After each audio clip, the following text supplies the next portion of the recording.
Good evening, and welcome. If you're hearing this, perhaps the day has finally been put away. The lists have been checked, the doors have been locked, and the world outside your window has softened into shades of blue and grey and lamp-lit gold.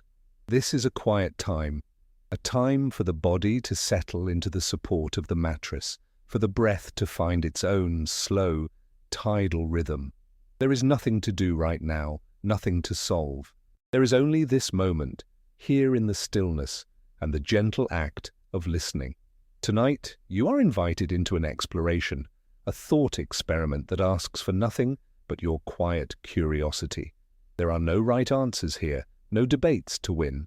We are simply creating a space to wonder together, to look at something vast and familiar with new eyes. The weight of the blanket, the cool pillow beneath your head, the faint, ambient hum of the building around you. These are your anchors. This is where we begin. So let the muscles in your jaw soften. Let your shoulders release their hold. Allow your attention to gather gently without effort, like dust settling in a quiet room. We are not in a hurry. Curiosity, true curiosity, can take its time. It doesn't demand conclusions. It simply enjoys the texture of the questions themselves. And the question we will hold together tonight as we drift is a simple one.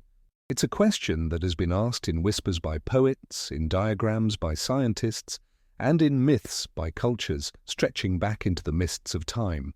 It is elegant in its simplicity, yet it unfolds into a universe of complexity. Let your breath deepen just a little. Feel the gentle rise and fall of your chest. Here is the question for this moment, for this quiet space we now share. What if the world beneath you, the very ground that holds you, the air that fills your lungs and the water that flows through your own body, what if this entire planet were not just a rock with life on it, but a single, coherent, living being? What would that change? How would that feel? We don't need an answer. Not yet. For now, we will just let that question hang in the air, luminous and gentle, and begin our journey. The inquiry we are embarking on tonight requires a particular kind of lens. It's not about belief, and it's certainly not about proof in a rigid, absolute sense. Instead, what we are doing is adopting a model, a way of seeing. Think of it like trying on a new pair of glasses. The world is still the same world, but the new lenses might bring certain patterns into focus that were previously blurry or invisible. Our goal is not to declare that these glasses show the one and only truth. Our goal is to see what we can see while wearing them, to notice what new relationships and connections emerge. The model we're exploring is one that looks for the properties of life at a planetary scale. This is our foundational premise.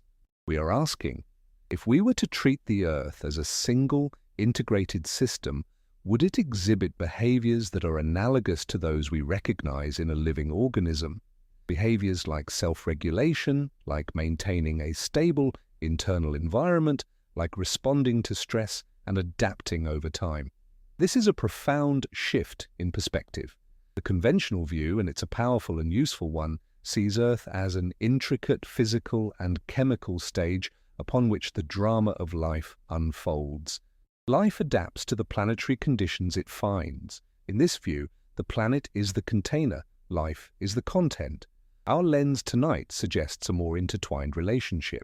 It asks if the container and the content might actually be a single, inseparable system, where life doesn't just adapt to the planet, but actively and collectively shapes it. It suggests that the atmosphere you are breathing, the temperature of the air in this room, the very chemistry of the oceans, are not just given conditions, but are, in part, the result of a long, slow, multi-billion-year conversation between living things and the planet's geology and chemistry. The guardrails for our exploration are crucial. First, we will privilege inquiry over certainty. Every observation we make will be held with a sense of provisionality. We will say it appears that, this suggests, or one interpretation is. This isn't a sign of weakness in the thinking, it's a sign of respect for the complexity of the subject. Certainty can often close down curiosity, and our aim is to keep curiosity wide open. We are here to wonder, not to conclude. Second, we will be extremely careful with language. It is very easy to slip into words that imply intention or purpose. We might hear people say the Earth wants to maintain a certain temperature, or that forests try to create rain. Our method tonight will be to gently replace such language with the language of systems and feedback. We will talk about mechanisms, not motives. We will describe feedback loops that produce stable outcomes, not a conscious will that desires them. This is a subtle but vital distinction. We are exploring the science of complex systems, not building a new mythology. The poetry and the wonder come from the intricacy of the mechanism itself, not from ascribing human-like feelings to it. And third, our method is one of scale shifting. We will zoom in and out from the microscopic life in a handful of soil to the slow dance of continents over hundreds of millions of years. We will connect the breath in your lungs to the great cycles of oxygen and carbon that span the globe. This practice of changing perspective is key. It helps us see how seemingly small, local actions can be part of a vast, interconnected global process. It allows us to build a more holistic picture, piece by piece, without getting lost in the details or overwhelmed by the scale. So think of this not as a lecture, but as a guided meditation on a scientific idea, a slow, careful unfolding of a question, using the tools of systems thinking, a respect for evidence, and a deep appreciation for the unknown. This is our method. This is our shared path for the next little while. Let's begin then, not with a grand theory or a distant planet, but right here, in this room, in this moment. Before we can contemplate the life of a world, it helps to ground ourselves in our own immediate sensory experience. The mind can travel anywhere, but the body is always blessedly here and now. So let your awareness settle into the physical reality of this space. Start with the air. Notice the temperature of the air on your skin. Is it cool or warm? Is there a gentle movement, a faint draft from a window or a vent? Or is the air perfectly still? Without changing your breath, just observe it for a moment. Feel the air enter your nostrils, slightly cooler than the air that you exhale. This air, this invisible substance that fills the room, has a history. It has traveled thousands of miles, has been warmed by the sun over oceans and cooled by the shade of forests. It has been breathed by countless other living things before it found its way to you here tonight. For a moment, just feel yourself as a part of that immense, flowing system, a quiet participant in the planet's respiration. Now bring your attention to the surfaces you are touching, the texture of the sheets or the blanket against your skin, the firmness and coolness of the pillow, the steady, solid support of the mattress beneath you. These materials, the cotton in the sheets, the wood in the bed frame, the metal in the springs, all of it comes from the earth. They are processed and transformed pieces of the planet's crust, brought into this room to create a space of comfort and rest for you. You are literally being held by the substance of the world. Feel that support, feel that solidity. Allow your body to trust it completely, to release its weight into it. Listen, what are the sounds of your immediate environment? Not the sounds you are trying to hear, but the sounds that are simply present. Perhaps there is the low hum of an appliance, the distant murmur of traffic, the creak of the house settling. Or perhaps it is profoundly quiet, and the only sound you can perceive is the gentle rhythm of your own breathing, your own heartbeat. These sounds are the acoustic signature of your place in the world right now. They are the soundtrack to this moment of stillness. Let them be there. They are part of the here and now, and you don't need to push them away. They are simply part of the scene. And finally, orient yourself in a slightly larger space. Without opening your eyes, can you sense the shape of the room around you? Can you feel where the walls are, where the door is, where the window is? You have a mental map of this space because you inhabit it. Now imagine the building you are in, situated on its patch of ground. Imagine the street outside and the neighborhood, the city or the town, the landscape of your region, whether it is hills or plains, coast or mountains. Picture the weather system that is currently passing over your part of the world. Is it clear or cloudy? Is it raining or is the sky full of stars? You are here, in a specific place, specific time, nested within layer upon layer of a larger physical reality. We begin here because this practice of grounding is a microcosm of our larger inquiry. We are learning to pay attention to our immediate, tangible connection to the world. We start with the concrete before we move to the abstract.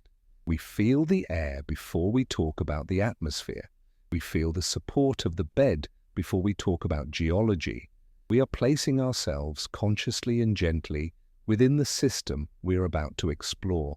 This body in this room on this night is our point of reference. It is the center of our map. And from this place of calm, grounded presence, we can now begin to zoom out, to ask our question about the whole. So why does this question matter? What are the stakes of asking whether our planet might be a living thing? At first, it might seem like a purely philosophical or poetic exercise, a pleasant thought for a quiet night. And it is that, but it may also be more.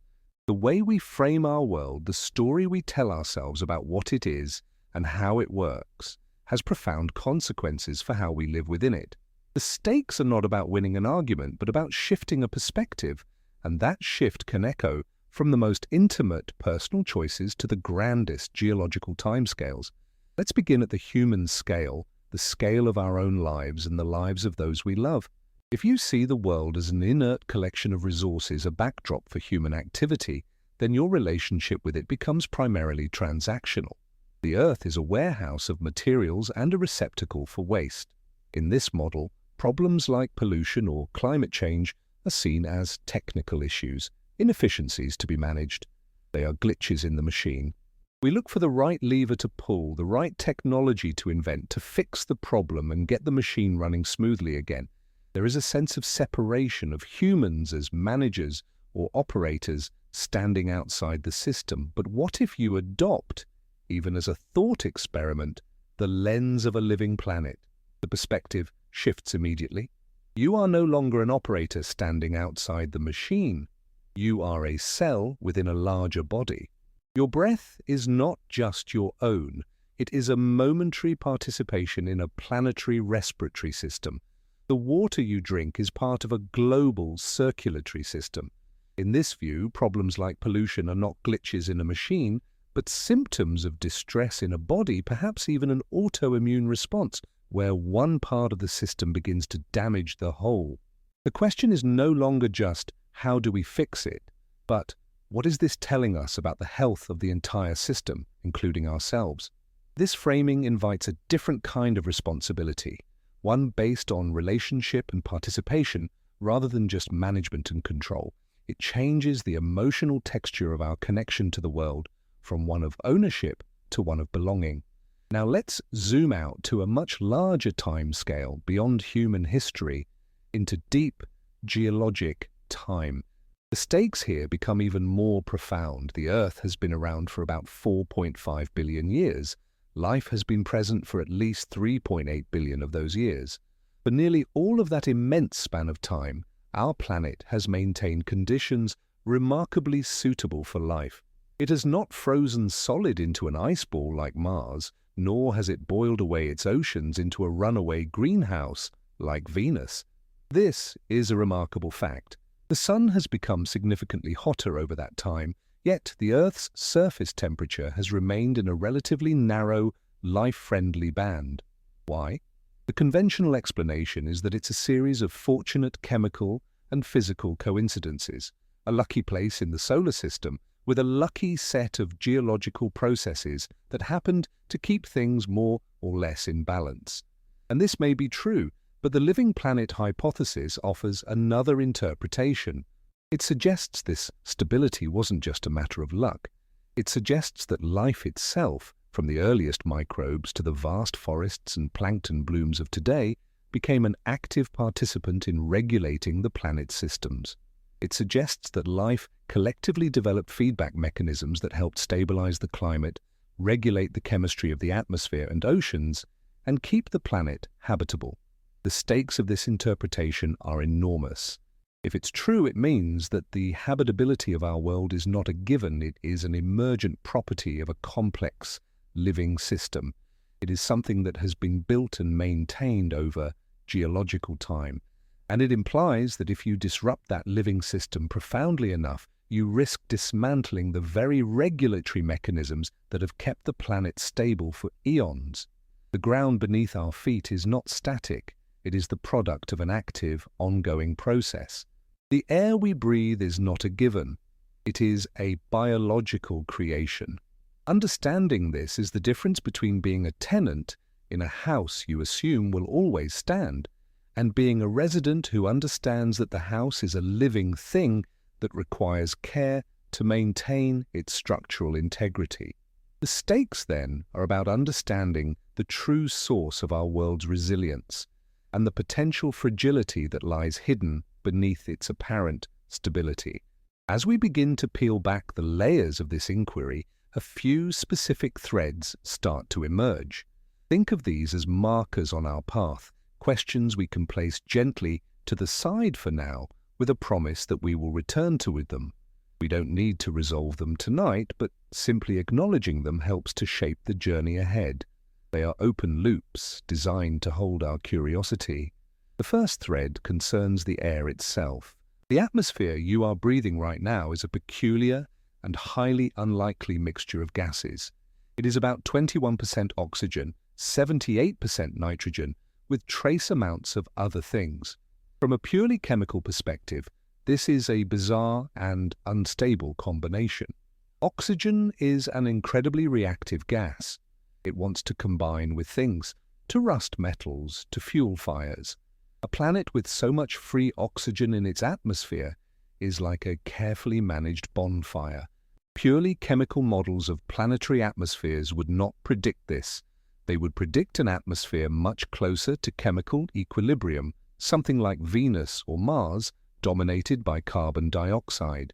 Yet Earth's atmosphere is held in this highly energetic, unstable state far from chemical equilibrium day after day for millions of years. It's a chemical anomaly of the highest order. So, the first open loop is this. What is the mechanism that maintains this strange and life-giving atmospheric composition? What force is constantly stoking this chemical fire, and what keeps it from burning out of control? We will return to this. The second thread has to do with the planet's temperature. As we briefly mentioned, the Sun, our star, has been gradually heating up over its lifetime. Billions of years ago, it was significantly fainter and cooler than it is today. Simple climate models would suggest that with a fainter sun, the early Earth should have been frozen solid, a permanent snowball. Yet the geological evidence tells us a different story. It shows that liquid water, and therefore life, has been present on the surface for almost the entire history of the planet. Conversely, as the sun grew hotter, one might expect the planet to have overheated, boiling the oceans away. But this didn't happen either. The Earth's thermostat seems to have adjusted. It's as if the planet had a way of putting on a blanket when the sun was cool and taking it off as the sun got warmer. So our second puzzle is, what constitutes this planetary thermostat? Is it just a lucky coincidence of geological processes, or is there a deeper, more systematic regulatory process at play? One that has adjusted the planet's climate in response to external changes. And the third thread is one of rhythm and memory. The Earth is not a static system. It has cycles, deep and resonant rhythms we feel, the daily cycle of light and dark, and the yearly cycle of the seasons. But geology reveals much deeper and longer rhythms.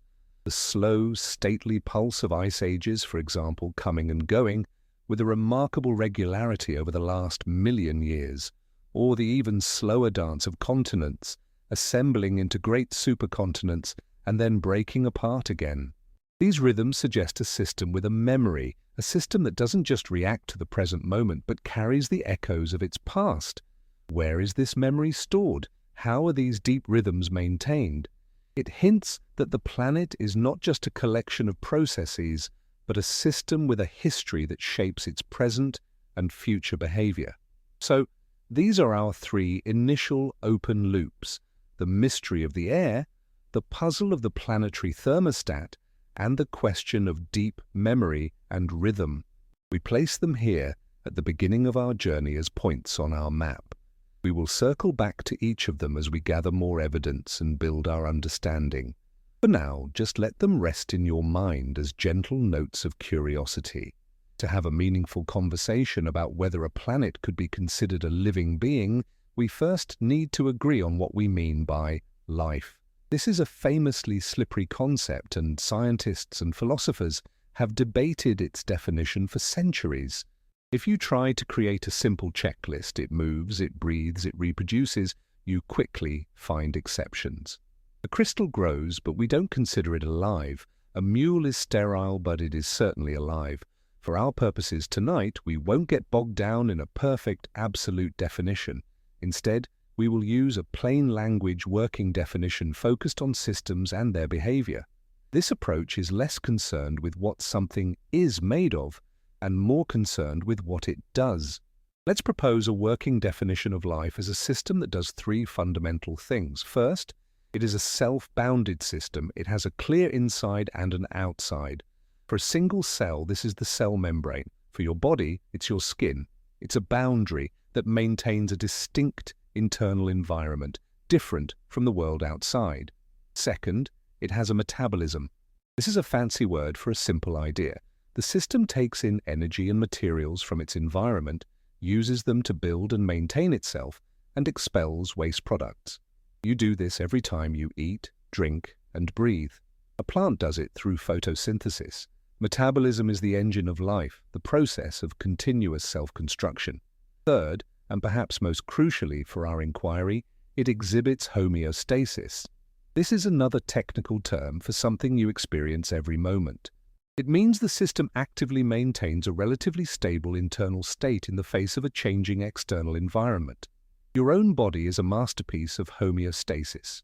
Whether it's 90 degrees or 30 degrees outside, your internal body temperature stays right around 98.6 degrees Fahrenheit or 37 degrees Celsius. Your body has a whole suite of feedback mechanisms, shivering when you're cold, sweating when you're hot, to maintain this stability. The salt balance in your blood, your pH levels, your blood pressure, all are tightly regulated. Homeostasis is not a static state, it is an active, dynamic process of self-regulation. So our working definition of a living system is a bounded entity with a metabolism that actively self-regulates to maintain a stable internal state. Now let's translate this to the planetary scale.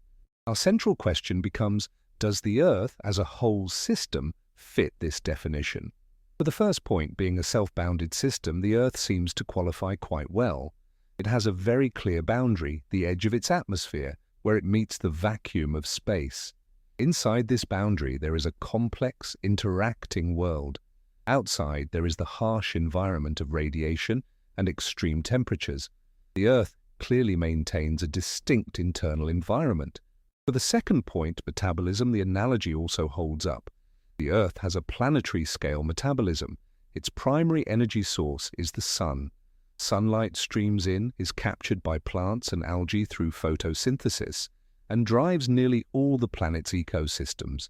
The planet also takes in materials like meteorites and dust from space, though this is a minor input, and it expels energy back out into space as heat. The great chemical cycles, the carbon cycle, the nitrogen cycle, the water cycle, can be seen as the planet's circulatory and metabolic pathways, moving essential materials around to where they are needed.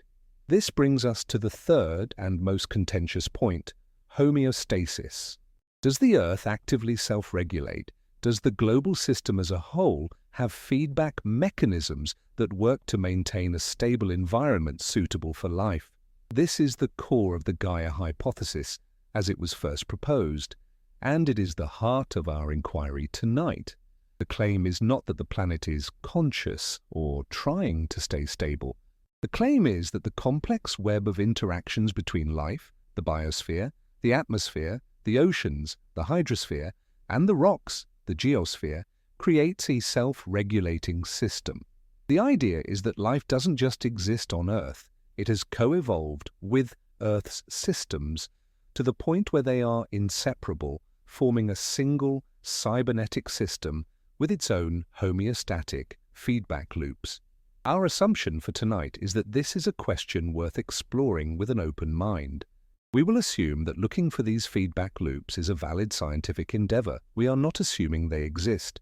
We are looking for the evidence that might suggest they do. This is the framework we will use.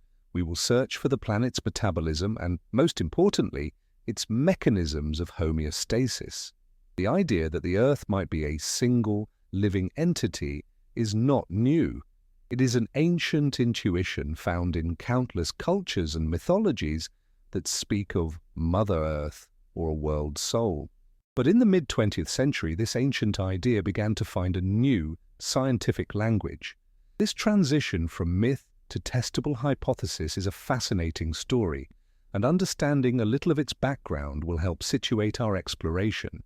It's a story not of a single eureka moment, but of converging lines of evidence from different fields, and of a few scientists willing to ask a question that seemed, at the time, to be profoundly unscientific. Our modern story begins in the 1960s with a scientist named James Lovelock. He was an independent inventor and chemist, and NASA had hired him to help design instruments for their upcoming missions to Mars. His task was to devise ways to detect life on another planet. Lovelock, along with his colleague Diane Hitchcock, approached this problem from a unique angle. Instead of just looking for little green men or microbes in the soil, they asked a more fundamental question. What would be the unmistakable signature of a planet-wide living system? They reasoned that a planet with a biosphere, a global web of life, would have to use its atmosphere and oceans as a medium for transporting raw materials and discarding waste. In doing so, life would inevitably and profoundly change the chemical composition of that atmosphere, knocking it far away from the state of chemical equilibrium that a dead planet would have. A dead planet's atmosphere would be like a finished chemical reaction, settled and predictable. A living planet's atmosphere, they hypothesized, would be in a constant state of flux, held in a highly improbable and unstable mixture by the continuous metabolic activity of life. So they looked at Mars and Venus. Their atmospheric compositions were exactly what you'd expect from basic chemistry and physics. They were overwhelmingly carbon dioxide, close to chemical equilibrium, and therefore, Lovelock concluded, almost certainly dead. Then they looked at Earth. As we've noted, our atmosphere is a bizarre, reactive cocktail of gases, a chemical tinderbox of oxygen and methane existing together when they should have long ago reacted and cancelled each other out.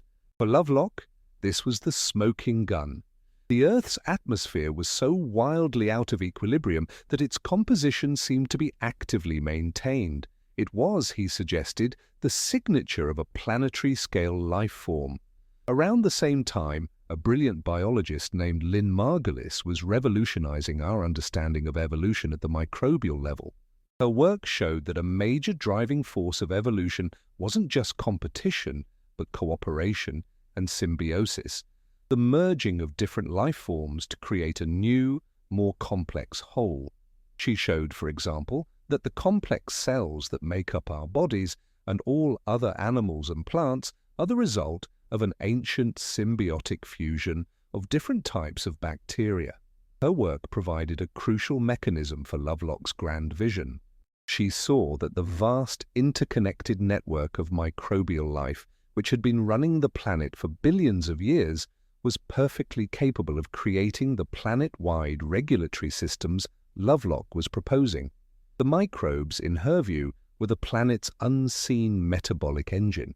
Together, Lovelock and Margulis formulated what they called the Gaia hypothesis, named after the Greek goddess of the Earth. The initial proposal was quite strong, that the Earth's biosphere, atmosphere, oceans and soils constitute a complex, self-regulating system that actively maintains the conditions for life on the planet. Initially, the mainstream scientific community was highly skeptical, even hostile. Many saw it as unscientific, teleological, meaning it implied purpose, or simply a restatement of existing knowledge about ecosystems. Over the decades, however, the idea has matured. The stronger, more personified versions have been largely set aside in favor of a more rigorous, systems-based approach now often called Earth system science. Scientists may not use the word Gaia, but the core insight that you cannot understand the Earth's climate or chemistry without understanding the profound role that life plays in shaping them is now completely mainstream.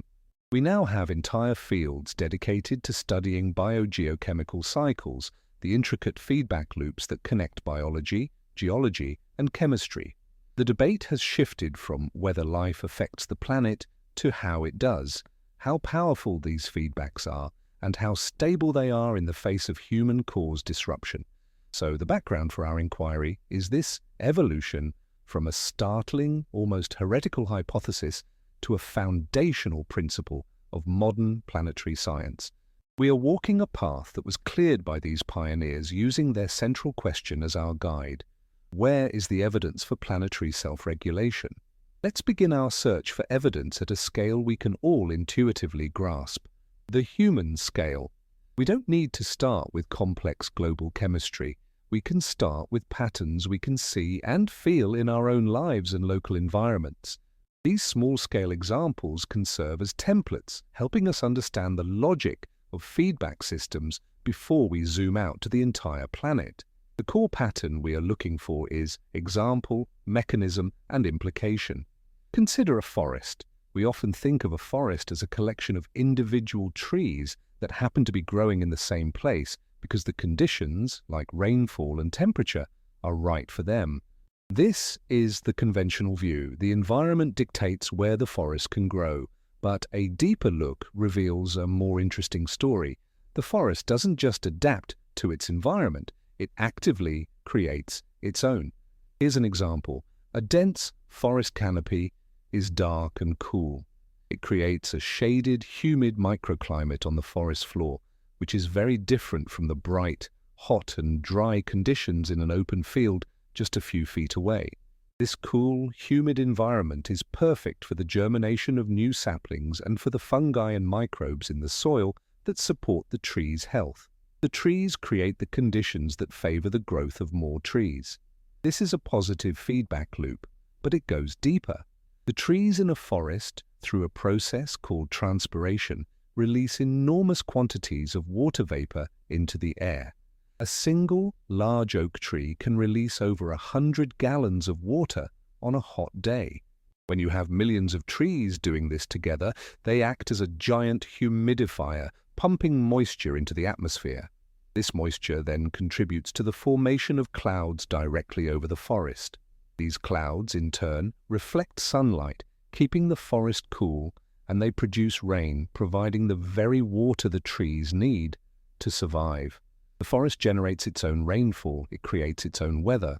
The mechanism here is a beautiful coupled system between biology, the trees, and meteorology, the atmosphere.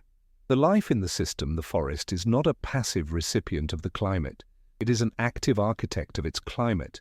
The implication is that the boundary between an organism and its environment is not as clear as we might think.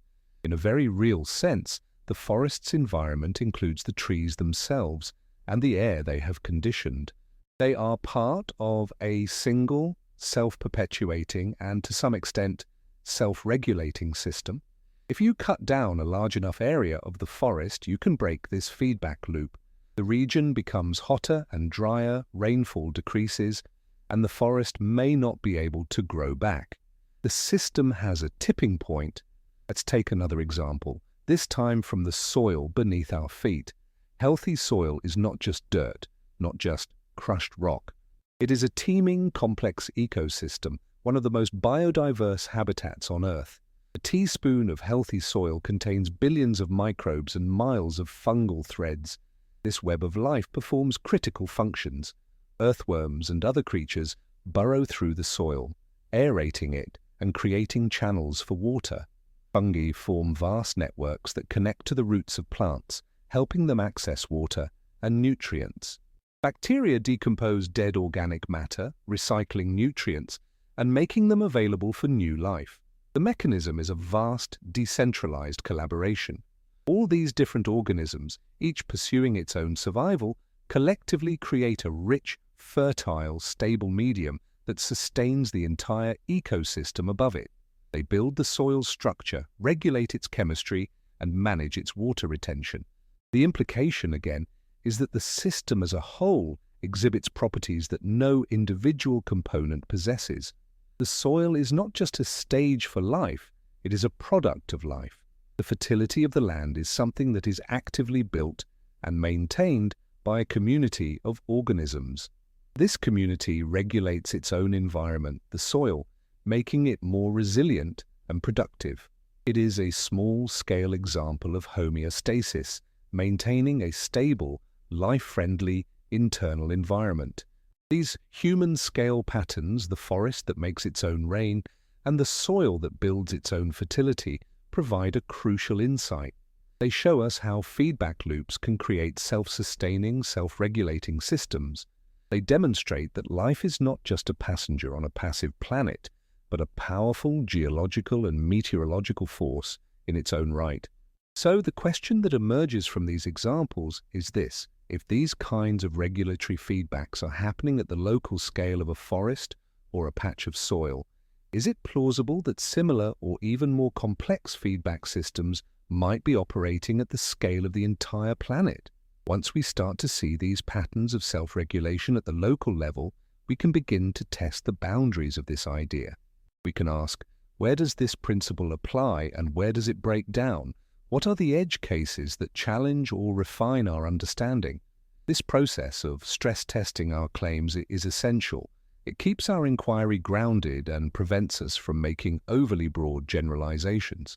We need to maintain a calm, methodical cadence, even when exploring the most profound implications.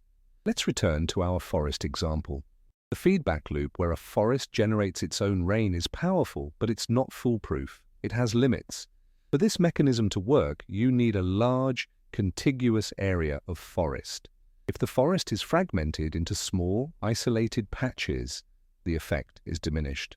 A small patch of trees can't generate enough water vapor to significantly influence local weather patterns. This tells us that the scale and connectivity of a living system are critical to its ability to self-regulate. It's not just the presence of life, but its organization and density that matters. Here's another boundary test. What happens when a system is hit by a massive external shock? Consider a large volcanic eruption. It can spew so much ash and sulfur dioxide into the atmosphere that it blocks out sunlight, cooling the entire planet for several years. This is an external force that can overwhelm the internal regulatory capacities of ecosystems. The forest's rain-making ability might not matter much if the global temperature suddenly drops by several degrees. This reminds us that any planetary homeostatic system would not be all-powerful. It would operate within a set of constraints, vulnerable to extreme events that push it beyond its ability to compensate. The planet's stability, if it is a product of a living system, is likely a dynamic and sometimes precarious balancing act, not a guaranteed state of equilibrium. Let's consider an edge case from the world of microbes. We can find life in some of the most extreme environments on Earth, in boiling hot springs, in the deep-sea vents, in the hypersaline ponds of deserts, and even in the frozen rocks of Antarctica. These organisms, known as extremophiles, are incredibly tough. They have adapted to conditions that would be instantly lethal to most other forms of life. At first glance, this might seem like a counter-argument to the idea of planetary regulation. If life can survive in such wildly different conditions, why would it need to regulate the global environment to be within a narrow, comfortable range? But we can look at this another way. The existence of extremophiles shows the incredible tenacity and adaptability of life. However, the vast majority of the Earth's biomass, the sheer bulk of living matter, exists within a much narrower range of conditions. The great forests, the grasslands, the vast plankton blooms in the ocean, these powerhouses of the biosphere thrive in relatively mild, stable environments. Perhaps the role of the extremophiles is to act as a kind of living library of possibilities, holding on to life in the planet's harshest niches. But the core metabolic engine of the planet, the part that might be doing the heavy lifting of regulation, operates in the much larger, more temperate zones. The edge cases don't disprove the general rule. They help us define its boundaries. They show us what's possible for life, while the bulk of the biosphere shows us what is preferred and, perhaps, what is maintained. This process of testing boundaries preserves the calm cadence of our inquiry. We are not trying to prove a case at all costs. We are mapping the terrain. We find a principle. Life creates conditions that support life. And then we walk the perimeter of that principle, looking for the places where the fence breaks down or where the terrain changes. This leads us to a more nuanced and realistic model. A potential planetary living system would not be a perfect, omnipotent regulator. It would be a system that has evolved to handle a certain range of conditions with inherent limits, vulnerabilities, and a history of past failures written in the geologic record. It would be resilient, but not invincible. Now we can begin to scale up our thinking from the local examples of forests and soils to the larger, interconnected systems that span the globe. Here, we are looking for evidence of feedback loops at the planetary level. The key concept is that of coupled systems, where the outputs of one system become the inputs for another, creating a circular flow of cause and effect. In a complex system like a planet, everything is ultimately connected to everything else, but certain connections are much stronger and more important than others. Our goal is to identify some of these critical couplings and understand how they might contribute to planetary stability. It's crucial here to avoid teleology, the idea of purpose. These systems don't have a goal. They simply have a structure, and that structure produces a certain kind of behavior. Let's look at one of the most famous proposed examples of planetary homeostasis, the regulation of atmospheric carbon dioxide and its connection to global temperature. This is often called the carbonate-silicate cycle, and it acts like a very slow geological thermostat. Here's how the feedback loop appears to work.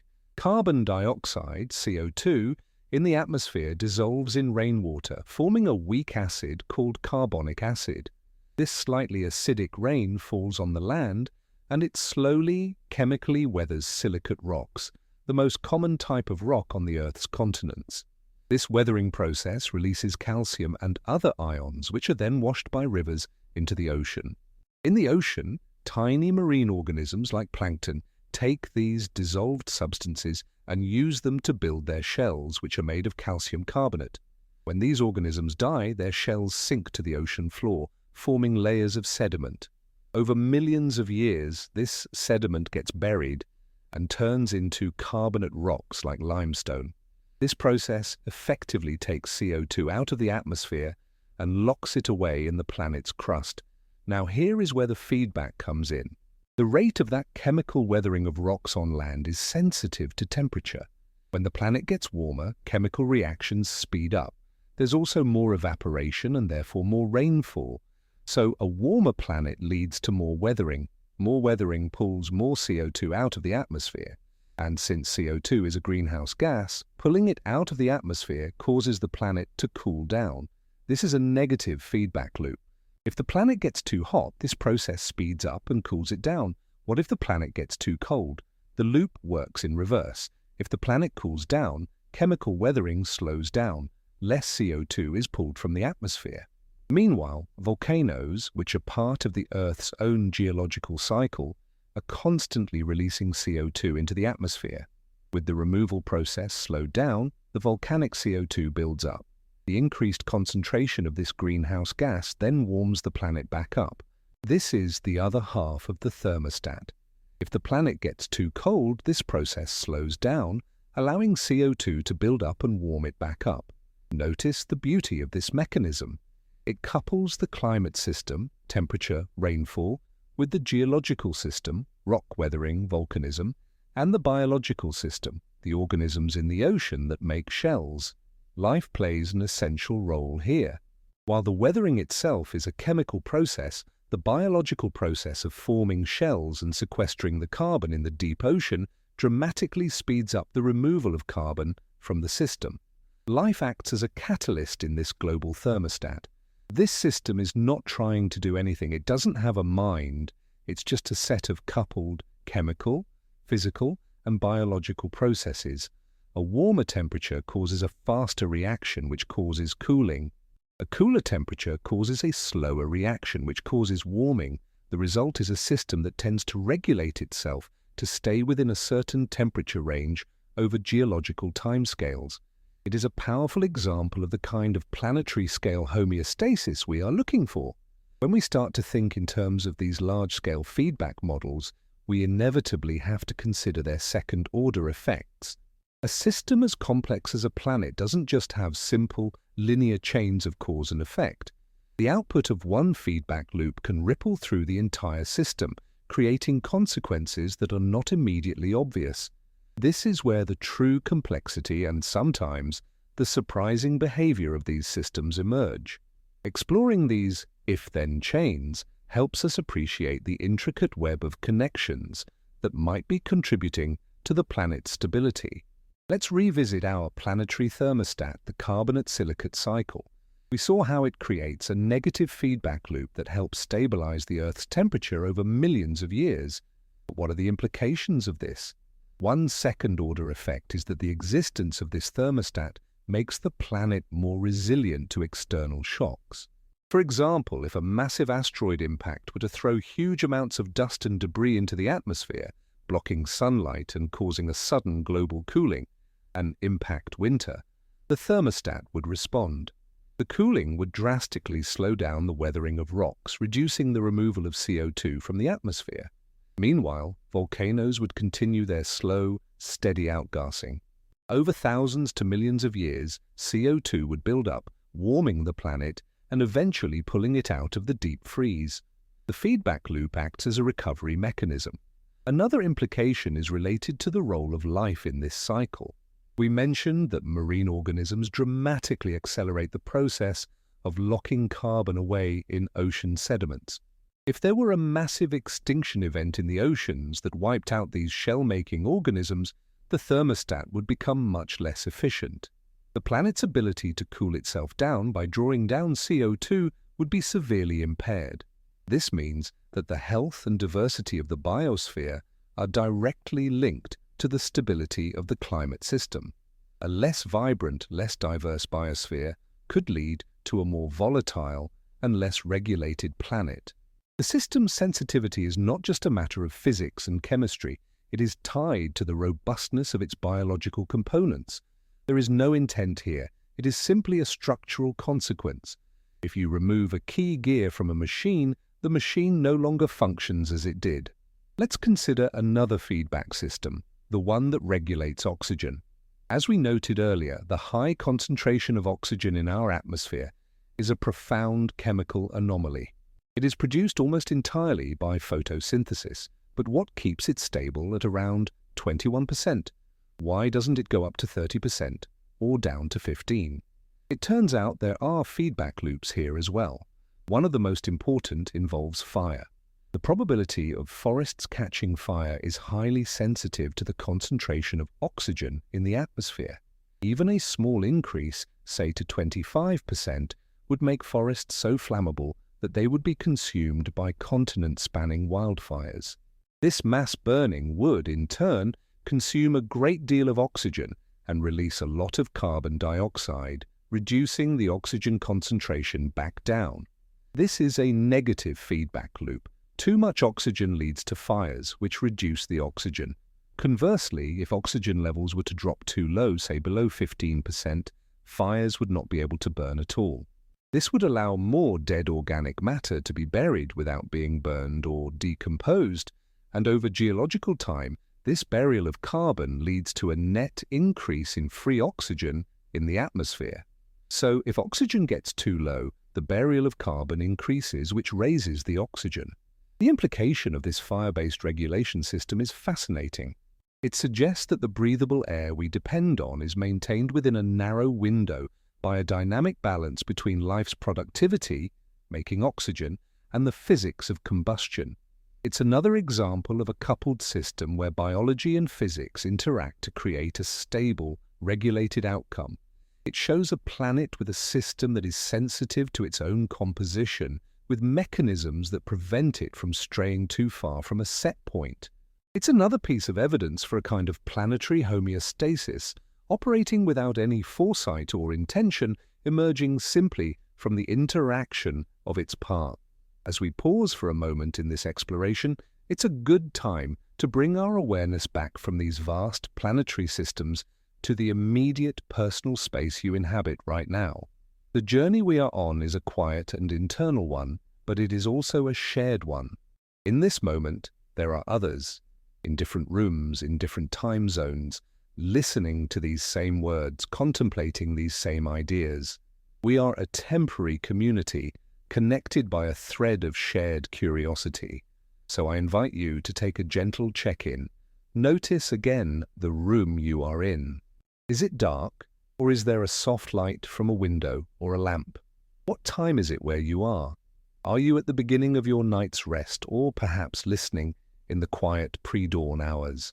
There is no need to answer out loud. Just take a moment to locate yourself in time and space. This simple act of orientation reinforces our grounding, reminding us that these grand ideas about the planet are being considered by a real person in a real place.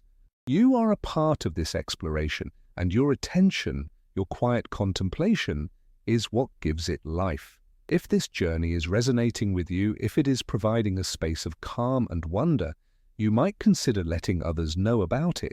A simple act like leaving a rating or a review or subscribing to this channel can help this quiet space reach other people who might be looking for it. There is no pressure to do so. It is simply an invitation. The most important thing is your own sense of peace and curiosity in this moment. Our community is one of quiet listeners, each in their own space, but joined for a little while by a common thread of inquiry. Thank you for being a part of it, for lending your time and your attention to this shared wondering. Now let your mind settle once again. Let the breath be easy and slow, and let us return to our main path, carrying this sense of quiet connection with us. In any honest inquiry, it is essential to give the counter-arguments their due respect. We must build the strongest possible case for the mainstream or conventional explanation before we explore alternatives. This practice, sometimes called steelmanning, ensures that we are not arguing against a simplified or unfair caricature of a different viewpoint. It strengthens our own understanding and keeps our exploration intellectually honest. So, let's take the time to fairly and clearly present the case against the idea of a living, self-regulating planet. The conventional scientific view, which has enormous explanatory power, does not see the Earth as a single living organism. Instead, it views the Earth as an incredibly complex physical and chemical system that happens to be inhabited by life. In this model, life is fundamentally a passenger. A very powerful and influential passenger, to be sure, one that has profoundly altered the chemistry of the atmosphere and the surface of the planet, but a passenger nonetheless. The planet's habitability, in this view, is primarily the result of a series of fortunate coincidences and abiotic, non-living geological processes. Let's start with the Earth's stable temperature. The Steelman argument would be that the carbonate-silicate cycle, which we described as a planetary thermostat, is fundamentally a geochemical process, not a biological one. The weathering of rocks is chemistry, volcanism is geology. While life, the plankton-making shells, might speed up one part of this cycle, the cycle would still operate without it, just more slowly. The fundamental stabilizing feedback is a feature of the planet's geology and chemistry, not its biology. Life has simply adapted to and taken advantage of a pre-existing regulatory mechanism. The Earth isn't regulating its temperature for life, it's just a lucky feature of our planet's geology that it has this stabilizing feedback, which in turn allowed life to flourish. Next, consider the composition of the atmosphere. The high oxygen level is undeniably a product of life, photosynthesis. No one disputes this. However, the conventional view would argue that its stability around 21% is not the result of an active Gaian regulatory system involving fire. Instead, it is likely the result of a much simpler balancing act between various sources and sinks. The amount of oxygen produced is roughly balanced by the amount of oxygen consumed through respiration and the decay of organic matter.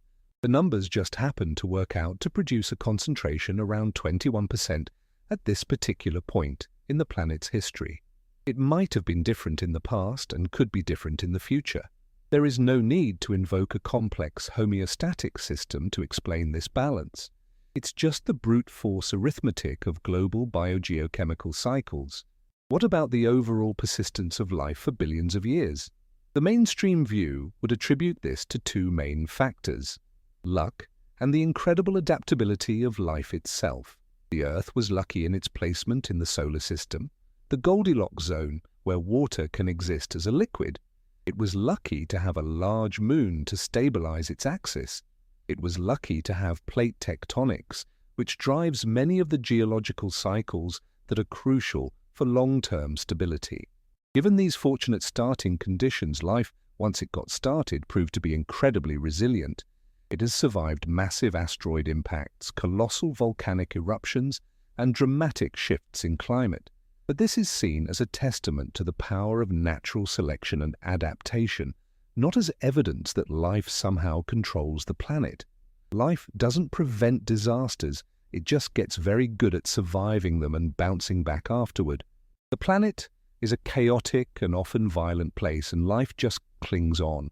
In summary, the strongest conventional explanation is that the Earth is a habitable planet primarily because of a series of fortunate abiotic circumstances. Life has adapted to these conditions and has, in turn, significantly modified them, creating further complexities and feedbacks. However, these feedbacks are not seen as part of a coherent, goal-directed or organism-like regulatory system. They are simply the messy, unintended consequences of billions of organisms all pursuing their own reproductive self-interest. The stability we observe is either a lucky coincidence, a feature of non-living geology, or an illusion born from looking at the one planet we know of that succeeded, a classic case of survivorship bias. It's a powerful, elegant, and non-mystical explanation, and it represents the bedrock of modern Earth science. Having given the conventional model its due, we can now place alternative interpretations alongside it. The goal here is not to declare one right and the other wrong, but to compare them neutrally, to see how they explain the same set of facts in different ways, and to identify the knowns and unknowns in each. This side-by-side contrast allows us to hold both models in our mind at once, appreciating the strengths and weaknesses of each perspective. Let's return to the planet's long-term temperature stability. The conventional view, as we've said, attributes this primarily to the abiotic carbonate-silicate cycle, a geological thermostat. The alternative interpretation in the Gaian framework doesn't deny the existence of this cycle. Instead, it reframes the role of life within it. It argues that life didn't just take advantage of a pre-existing thermostat, it actively integrated with it and made it vastly more efficient and responsive.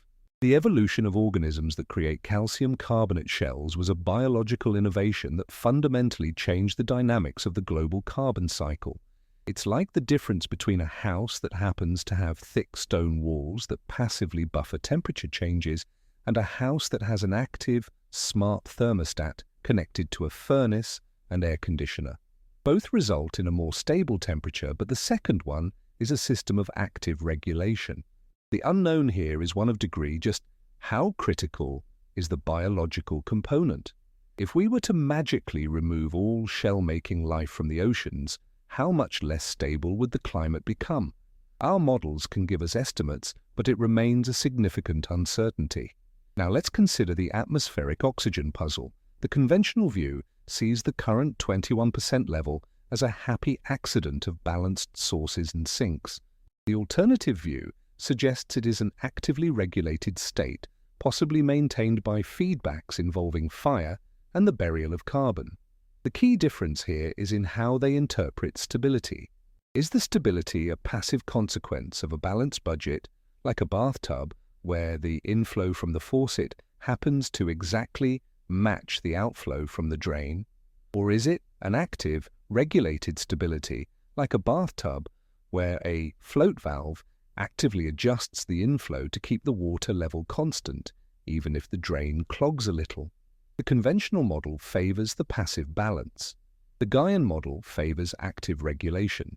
A key unknown is the precise sensitivity of these feedback loops.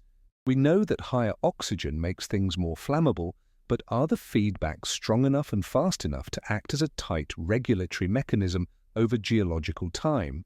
This is an area of active scientific research and debate. Finally, let's look at the overarching question of Earth's persistent habitability.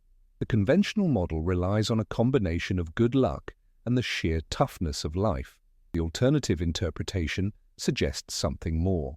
It proposes that the system of life and planet together exhibits a kind of emergent intelligence, not consciousness, but a self-correcting property that arises from its complex network of feedbacks. It suggests that the planetary system has, through a 3.8 billion-year process of coevolution, learned how to maintain its own stability. This is perhaps the most profound point of divergence. The conventional view sees a series of lucky accidents. The alternative view sees an emergent self-sustaining order. The great unknown here is whether this emergent order is a real, measurable property of the system, or if we are simply imposing a pattern, a story of coherence, onto what is ultimately a random and contingent history. Both interpretations are wrestling with the same fundamental fact. We are here on a remarkably stable and life-friendly planet, and we want to know why. The conventional view says we were lucky. The Gaian view says the system made its own luck. The truth may lie somewhere in between, in a subtle dance of chance and necessity that we are only just beginning to understand. This brings us to a crucial question that underlies our entire inquiry. How do we know what we know? Every piece of evidence we discuss, every model we build, is based on data collected through specific methods, each with its own limits and biases. To be intellectually honest, we must turn our attention to the tools themselves, the instruments, the methodologies, and the inherent blind spots in our way of seeing. Understanding these detection limits is essential for weighing the evidence we've considered. Much of our knowledge about Earth's deep past comes from what we call proxy records. We can't go back in time with a thermometer to measure the temperature of the oceans 100 million years ago. Instead, we have to measure something in the present that acts as a proxy or stand-in for that past condition.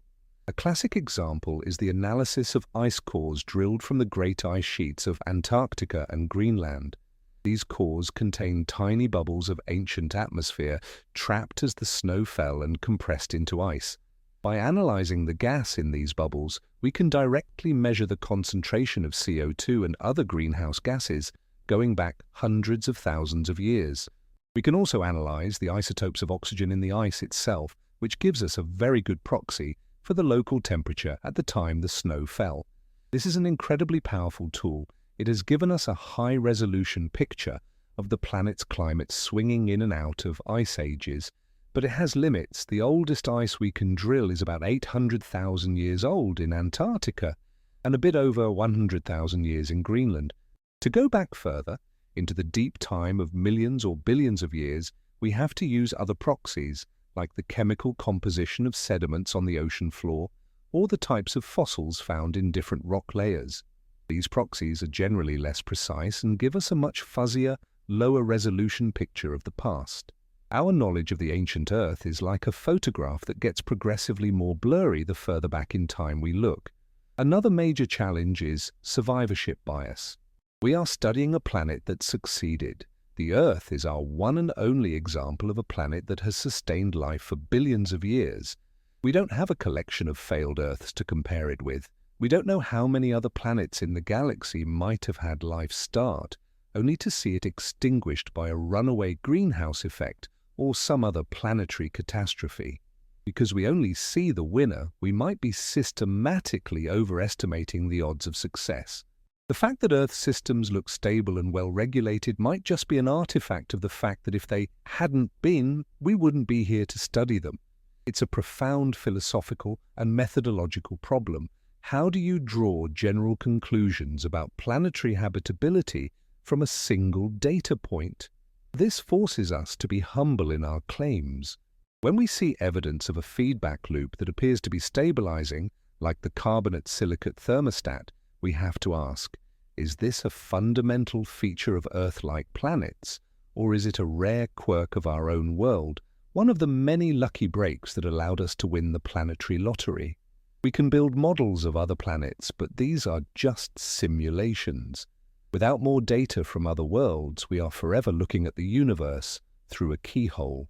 This brings us back to our main thread, but with a new layer of caution and context. The evidence for planetary regulation is suggestive and the models are elegant, but they are built on a foundation of incomplete and indirect data. We are like detectives arriving at the scene of a crime that happened millions of years ago, with only a few faint clues left behind in the rock record. We can construct a plausible story, a compelling narrative, but we must always remember the difference between a plausible story and the one true account of what happened. Our inquiry, then, is not about finding the final answer. It is about building the best, most coherent story we can from the limited evidence we have, while always remaining open to the possibility that a new clue could change everything.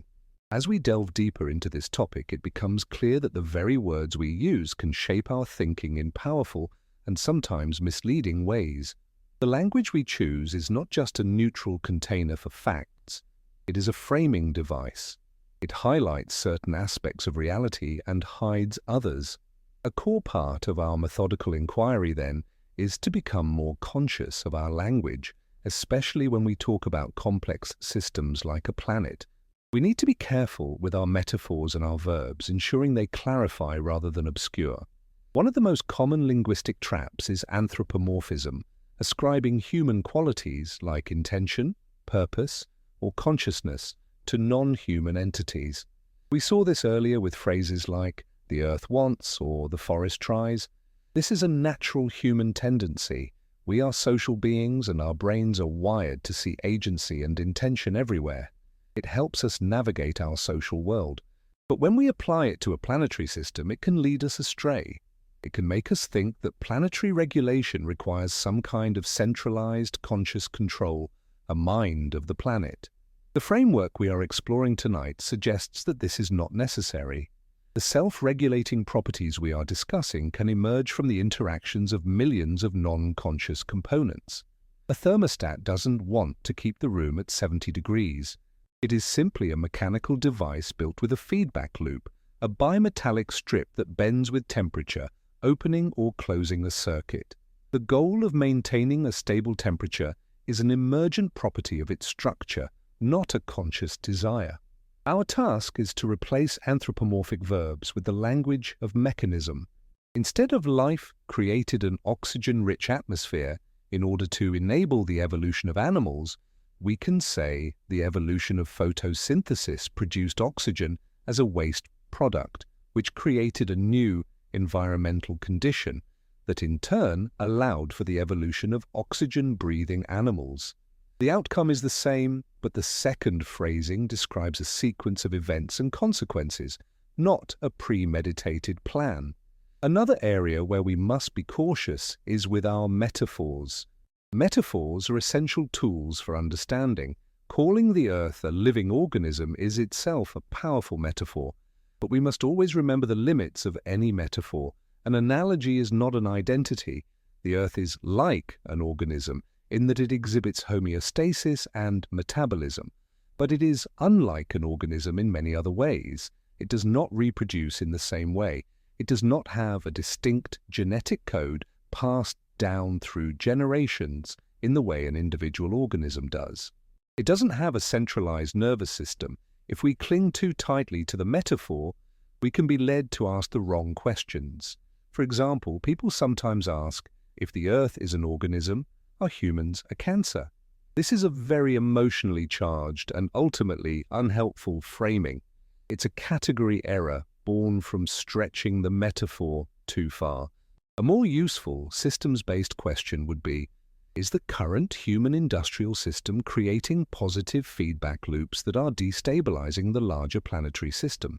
This question is less dramatic, but it is far more precise and actionable. It points us toward analyzing mechanisms and feedbacks rather than getting lost in moral judgments based on a flawed analogy. So, as we proceed, let's make a conscious effort to use clean, mechanistic language. Let's embrace metaphors for their power to generate insight, but let's also be explicit about their limitations. Let's talk about feedback, regulation, and emergent properties rather than wants, needs, and intentions. This linguistic discipline is not just a matter of scientific rigor, it is also a way of maintaining the calm, observational tone of our inquiry.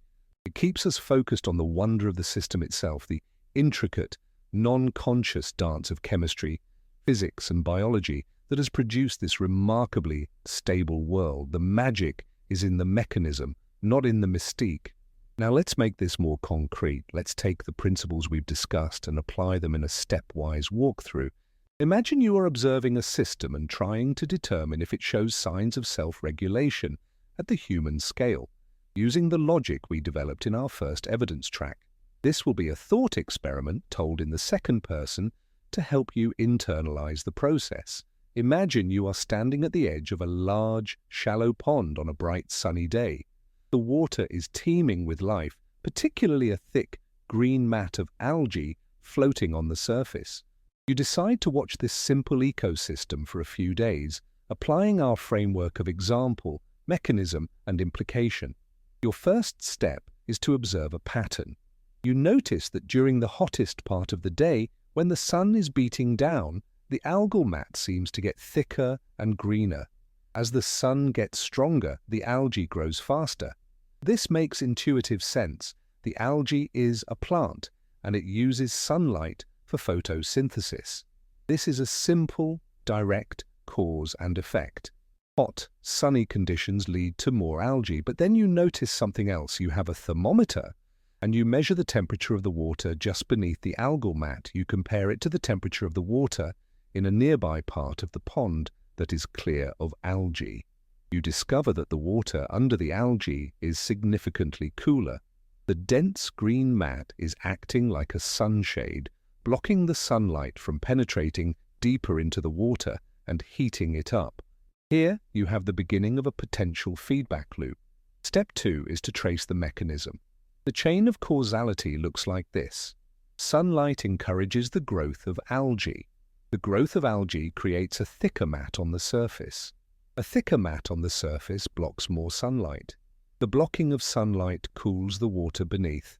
Now for the crucial part of the feedback. How does the effect, cooler water, influence the original cause, algal growth? You might need to do a little research or more detailed observation. You learn that this particular species of algae has an optimal temperature range for growth. If the water gets too hot, its growth slows down, or it may even start to die off. Now you can complete the feedback loop. Let's trace it again. If the pond starts to get too warm, it stimulates algal growth. The algae grows, creating a shade that cools the water. This cooling prevents the pond from overheating to a temperature that would kill the algae. This is a negative feedback loop. The algae's own growth creates a condition, shade, that regulates the temperature of its environment, keeping it within a range that is favorable for its own survival. Conversely, if there were a cold snap, the algae might grow more slowly. The mat would get thinner, allowing more sunlight to penetrate and warm the water, which would then encourage more algal growth. The system pushes back against both overheating and overcooling. The third step is to consider the implication. The implication here is that this pond ecosystem is not just a passive victim of the weather. It has a rudimentary, emergent system for temperature regulation. The algae and its environment are a coupled system. The algae isn't trying to cool the water, it's just growing. But the consequence of its growth is a change in its environment that in turn helps it to keep growing. The stability of the pond's temperature is an emergent property of the ecosystem. Through this simple, stepwise process, observing a pattern, tracing the causal mechanism, and considering the systemic implication, you have applied the core logic of our inquiry. You have taken a system that at first looked like a simple collection of organisms and revealed a hidden layer of self-regulating complexity. This is the template we can use, scaling it up from a pond to a forest, and from a forest to a planet. Now let's apply the same analytical template to a contrasting scale, moving from the tangible pond to a vast planetary system. This will help us see how the same logic of feedback and regulation can operate on a completely different level of space and time. We'll use our second evidence track, the logic of coupled systems and global feedbacks, to walk through a case study. Here, we'll try to quantify things where possible, even if just in orders of magnitude, to give a sense of the scale involved. Our case study is the cloud-making role of marine life. For a long time, clouds over the open ocean were thought to be a purely physical phenomenon. Water evaporates, rises, cools, and condenses. But it turns out that biology plays a crucial and surprising role. Our first step, as before, is to observe a pattern. Satellite imagery reveals that the sky over the most biologically productive parts of the ocean, areas teeming with phytoplankton, the microscopic plants of the sea, tends to be cloudier than the sky over the ocean deserts. There seems to be a correlation. Where there is more life in the water, there are more clouds in the air above it. Step 2 is to uncover the mechanism. This is a more complex chain of causality. Scientists discovered that many species of phytoplankton, when they are alive and especially when they are eaten by other creatures, release a chemical compound called dimethyl sulfide, or DMS. This gas is volatile, meaning it escapes from the water into the atmosphere. Once in the atmosphere, DMS reacts with oxygen to form tiny sulfate particles. Now for the crucial link to clouds. For water vapor to condense into the tiny droplets that make up a cloud, it needs a non-gaseous surface to condense upon. These surfaces are called cloud condensation nuclei, or CCN. In the clean air over the remote ocean, these CCN can be scarce. The tiny sulfate particles produced from the phytoplankton's DMS are perfect CCN. So, the more phytoplankton there are, the more DMS they release, the more sulfate particles are formed in the atmosphere, and the more seeds there are for clouds to form. Life in the ocean is literally seeding the clouds in the sky, but the feedback loop doesn't stop there.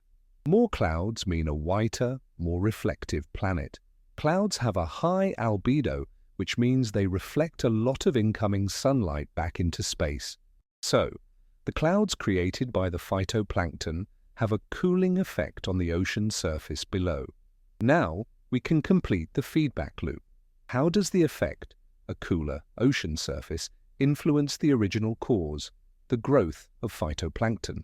This is the most debated part of the hypothesis, known as the claw hypothesis, after the 4 scientists who proposed it. The original idea was that a cooler ocean might, in some complex way, favor the growth of the phytoplankton that produced DMS, creating a stabilizing negative feedback loop. If the ocean gets too warm, the phytoplankton grow more, make more DMS, seed more clouds which reflect sunlight, and cool the ocean back down. It would be a planetary-scale air conditioning system.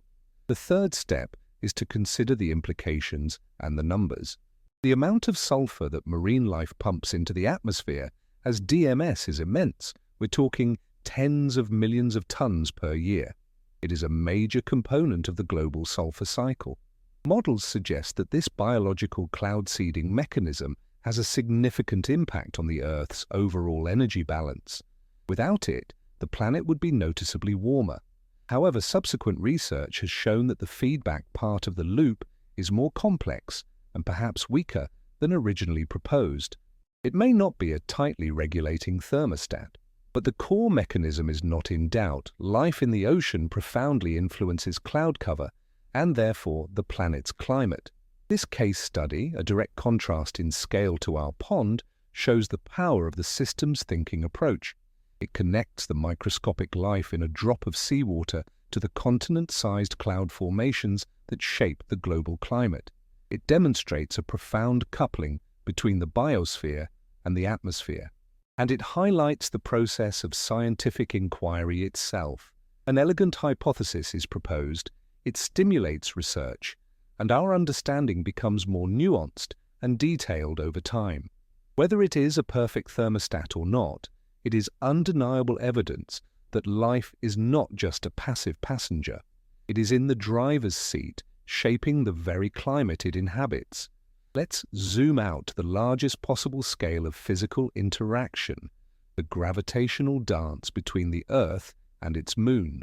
This relationship is so fundamental that we often take it for granted, but the coupling between these two bodies is a critical archetype for planetary stability. It provides a powerful example of how a planet's long-term habitability can be determined by factors outside its own atmosphere or biosphere. This is a story of tidal friction, rotational damping, and the creation of a stable foundation upon which life could build. From our perspective on Earth, the moon is a familiar and gentle presence in the sky, but its gravitational influence is immense. The most obvious effect is the ocean tides. The moon's gravity pulls on the Earth, and because the Earth is not perfectly rigid, this pull creates a bulge in the oceans. There's a bulge on the side facing the moon, and another on the side facing away. As the Earth rotates underneath these bulges once a day, we experience the rhythmic rise and fall of the tides. This is where the concept of tidal friction comes in. As the Earth spins, these massive bulges of water are dragged across the shallow seafloors and rub against the coastlines. This creates an enormous amount of friction. That friction acts as a brake on the Earth's rotation. It is constantly, gradually slowing our planet down. This process is called rotational damping. The evidence for this is written in the fossil record. By studying the growth rings on ancient corals and shells, geologists can determine how many days there were in a year hundreds of millions of years ago. The findings are remarkable. 400 million years ago, a day on Earth was only about 22 hours long.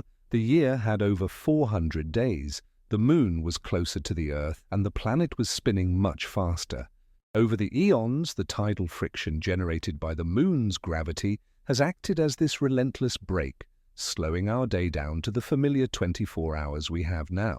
This process also has an effect on the moon. Because of the conservation of angular momentum in the Earth-Moon system, as the Earth's spin slows down, the moon must move further away. It's like a spinning figure skater who extends their arms to slow down. The moon is currently moving away from the Earth at a rate of about 3.8 centimeters per year, roughly the speed at which your fingernails grow. So we have a dynamic, coupled system. The moon's gravity creates tides on Earth. The tides create friction, which slows the Earth's rotation. The slowing rotation pushes the moon further away. This is a macro-scale feedback that has unfolded over billions of years. But the most profound implication of this planet-moon coupling for habitability is its effect on the Earth's axial tilt, or obliquity. The Earth is tilted on its axis by about 23.5 degrees relative to its orbit around the Sun. This tilt is what gives us our seasons. Now, the gravitational pulls from the other planets in the solar system, especially Jupiter, are constantly tugging on the Earth, trying to change this tilt. Without a stabilizing influence, the Earth's axis would wobble chaotically over geological time. The tilt could swing wildly from nearly 0 degrees, no seasons, to over 60 degrees, incredibly extreme seasons where the poles would get more direct sun than the equator. Our large moon, with its significant gravitational field, acts as a giant stabilizer. It's like a gyroscope for the planet. Its gravitational influence dampens these chaotic wobbles, keeping the Earth's axial tilt confined to a very narrow, stable range. Mars, which has only 2 tiny moons, has experienced wild swings in its axial tilt over its history, which likely contributed to dramatic and destructive shifts in its climate.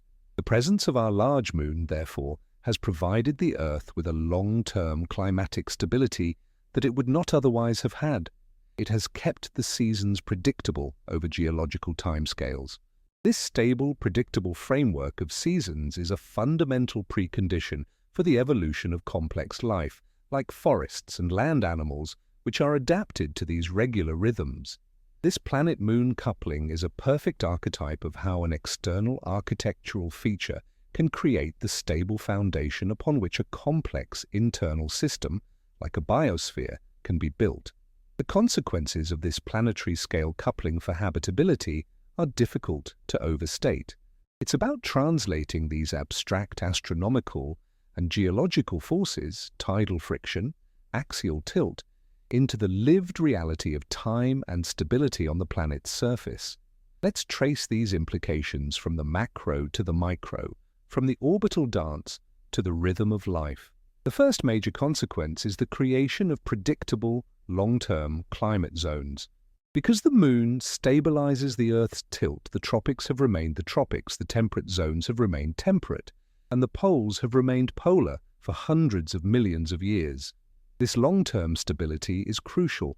It allows for evolutionary specialization. It allows ecosystems to develop that are exquisitely adapted to a particular climate regime. A tropical rainforest with its incredible biodiversity is the product of millions of years of stable, warm, and wet conditions. If the planet's axis were tumbling chaotically, these stable climate bands would not exist. The entire planet would be subject to wild, unpredictable swings in climate over timescales of thousands to millions of years, making it very difficult for complex, long-lived ecosystems to establish themselves. The Moon's stabilizing presence acts as a kind of planetary-scale landlord, ensuring the basic rules of the climate neighborhood don't change arbitrarily. The second implication relates to the length of the day. The gradual slowing of the Earth's rotation from a much faster spin in the distant past has had profound effects. A very fast-spinning planet would have a much more extreme atmosphere. The Coriolis effect, which drives the rotation of storms, would be far stronger. This would likely lead to more violent weather systems and wind speeds far beyond what we experience today. The gentle 24-hour day-night cycle we are accustomed to is a kind of temporal sweet spot. It's slow enough to prevent hyperhurricanes, but fast enough to ensure that most parts of the planet get a regular dose of sunlight without overheating during the day or freezing solid at night. This rhythm of warming and cooling, of light and dark, is one of the most fundamental clocks that life has adapted to. Our own circadian rhythms, the internal clocks that govern our sleep-wake cycles, are tuned to this 24-hour period. In a very real sense, the tidal friction of the Moon is written into our own biology. Finally, let's consider the tides themselves. The rhythmic ebb and flow of the tides created a unique and dynamic environment at the interface of land and sea, the intertidal zone. This zone, which is alternately submerged and exposed to the air, is a place of constant change and stress, but it is also thought to have been a crucial incubator for evolutionary innovation. It may have been the very environment where life first made the transition from water to land. The tides provided a daily rehearsal, a gentle encouragement for aquatic organisms to develop adaptations for surviving in the air, like breathing and preventing desiccation.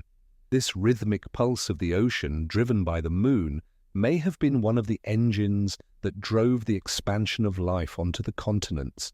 When we put these pieces together, we see a powerful picture. The planet-Moon coupling provides a foundational stability. It sets the basic rhythm of the day, the predictable pattern of the seasons, and the regular pulse of the tides.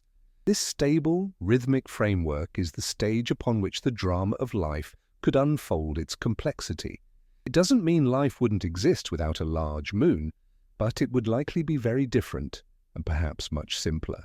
It is a powerful reminder that the conditions for life on our world are not just a product of what happens on its surface, but are also deeply connected to its place in the wider cosmic neighborhood. To understand the history of a system, you need to be able to access its memory. For a human, memory is stored in the neural pathways of the brain. For a society, it is stored in books, archives, and oral traditions. For a planet, the memory of its past states, its climate, its chemistry, its life is stored in its rocks and sediments. These geological archives are like a vast, deep time library. Reading them is a complex act of translation, but they provide our only direct window into the world's deep history. This concept of the Earth having a memory, a record of its past, is another powerful way to think about it as a coherent, historical entity. Imagine a calm, deep lake. Every year, season after season, a fine layer of sediment settles on the bottom. In the spring, when the rivers are swollen with meltwater, the sediment might be lighter in color and coarser.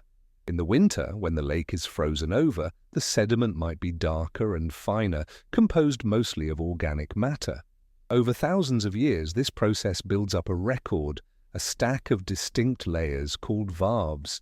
By drilling a core into the lakebed, a scientist can read these layers like the pages of a book, reconstructing the history of the local climate and environment year by year. Now scale this up to the entire planet. The deep ocean floor is the ultimate archive, a constant, slow rain of dust, volcanic ash, clay, and the microscopic shells of dead plankton settles on the bottom. This process, happening over millions of years, has built up kilometers-thick layers of sediment. By drilling deep into the ocean floor, scientists can pull up cores that are a continuous record of the Earth's history, stretching back tens, even hundreds of millions of years. This is the Earth's memory. What can we read in these archives? We can analyze the chemical composition of the tiny fossil shells. The ratio of different isotopes of oxygen in their calcium carbonate structure tells us the temperature of the water they grew in. The isotopes of carbon can tell us about the amount of biological activity and the state of the global carbon cycle. We can find layers of ash that correspond to specific, massive volcanic eruptions. We can find traces of rare elements like iridium that signal the impact of a giant asteroid. By correlating these records from drill sites all over the world, we can reconstruct a remarkably detailed history of the planet's climate and major events. Ice cores, which we mentioned earlier, are another higher resolution archive. The layers of snow that fall each year create a record similar to the lake varves, but one that traps samples of the ancient atmosphere. They are our most direct record of past greenhouse gas concentrations. These natural archives, sediments, ice, even tree rings and cave formations, are the instruments of planetary memory. They are, however, lagging indicators. They tell us what the state of the system was. They record the consequences of past events. They don't tell us directly about the processes or feedback loops that were operating at the time, but they provide the crucial data against which we can test our models of those processes. For example, when our model of the carbonate silicate thermostat predicts that the Earth should have cooled down in response to a certain geological event, we can go to the sediment record and look at the temperature proxies for that time period to see if the prediction matches the data. The archive is where our hypotheses meet their reckoning. Thinking of the Earth as a system with a memory changes our perspective. It means the planet is not just a set of instantaneous processes. The state of the world today is a product of its entire history. The oxygen in the atmosphere is a legacy of billions of years of photosynthesis. The chalk cliffs of Dover are a visible memory of an ancient ocean teeming with plankton. The coal seams deep underground are a stored record of vast swamps from 300 million years ago. The planet carries its past with it, and this past continues to shape its present behavior. This concept of a distributed physical memory is another feature that makes the planetary system seem less like a machine and more like a coherent, evolving entity. The existence of these vast geological archives is a gift to science, but our ability to read them comes with significant constraints. The signals they contain are often faint, and the story they tell is always incomplete. Acknowledging what we can and cannot infer from these records is crucial for maintaining our skeptical and curious stance. It's about understanding the confidence bands around our knowledge. One of the biggest challenges is the problem of resolution. As we go further back in time, the record becomes more compressed and smeared out. In an ice core, we can distinguish individual years. In a deep ocean sediment core from 50 million years ago, a single centimeter of rock might represent 10,000 years of history. This means that short-term events, even those lasting centuries, can be completely invisible in the deep time record. We might see the long-term trend of the climate cooling over a million years, but we can't see the droughts, the heat waves, or the major storms that happened within that time. We are seeing the climate, not the weather. This forces us to be cautious when comparing past climate changes to the rapid changes happening today. The geological record often isn't fine-grained enough to give us a perfect analogy. Another constraint is the unevenness of the archive itself. The Earth is a geologically active planet. Plate tectonics is constantly recycling the ocean floor. The oldest oceanic crust is only about 200 million years old. Any sediments that were laid down before that have been subducted back into the mantle, their records erased forever. The continental record goes back further, but it is fragmented and distorted by erosion, mountain building, and volcanic activity. The further back we go in time, the fewer pages are left in the library, and many of those pages are torn and smudged. Our knowledge of the first few billion years of Earth's history in particular is based on a very small and precious collection of ancient rocks. This means our inferences must be framed with confidence bands. When a scientist says the global temperature 60 million years ago was about 8 degrees Celsius warmer than today, what they really mean is, based on the available proxy data, which has a known margin of error, our best estimate is 8 degrees, but the true value could plausibly be anywhere between, say, 6 and 10 degrees. This uncertainty is not a sign of bad science, it's a sign of honest science. It is an explicit acknowledgement of the limits of our instruments. What can we infer with high confidence from the archival signals? We can be very confident about the long-term trends. The data clearly shows the planet swinging between warmer greenhouse states and colder icehouse states. We can confidently identify major events like mass extinctions and asteroid impacts. We can track the rise of oxygen in the atmosphere and the general evolution of the global carbon cycle. What can't we infer? We can't know for sure the exact speed of many past changes.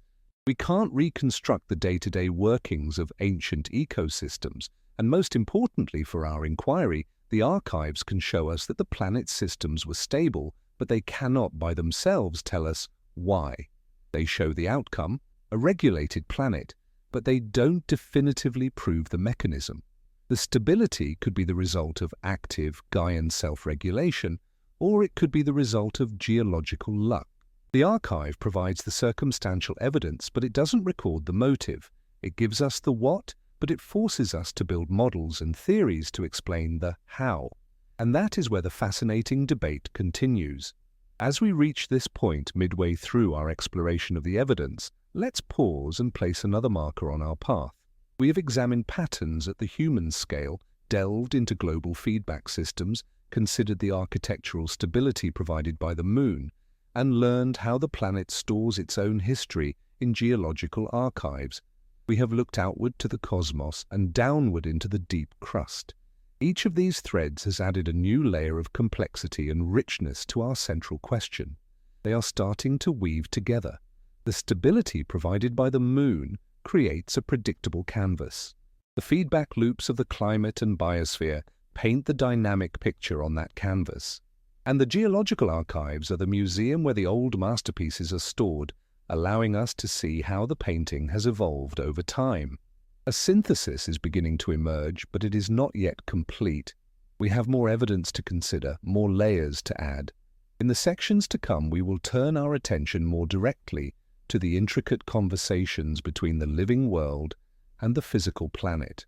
We will explore how entire ecosystems like the great rainforests can function as coherent systems that shape the atmosphere. We will even touch on the abstract world of information, of biology as a kind of code to understand the principles of resilience and adaptation. So this is an open loop, a moment to take a breath and anticipate the next phase of our journey.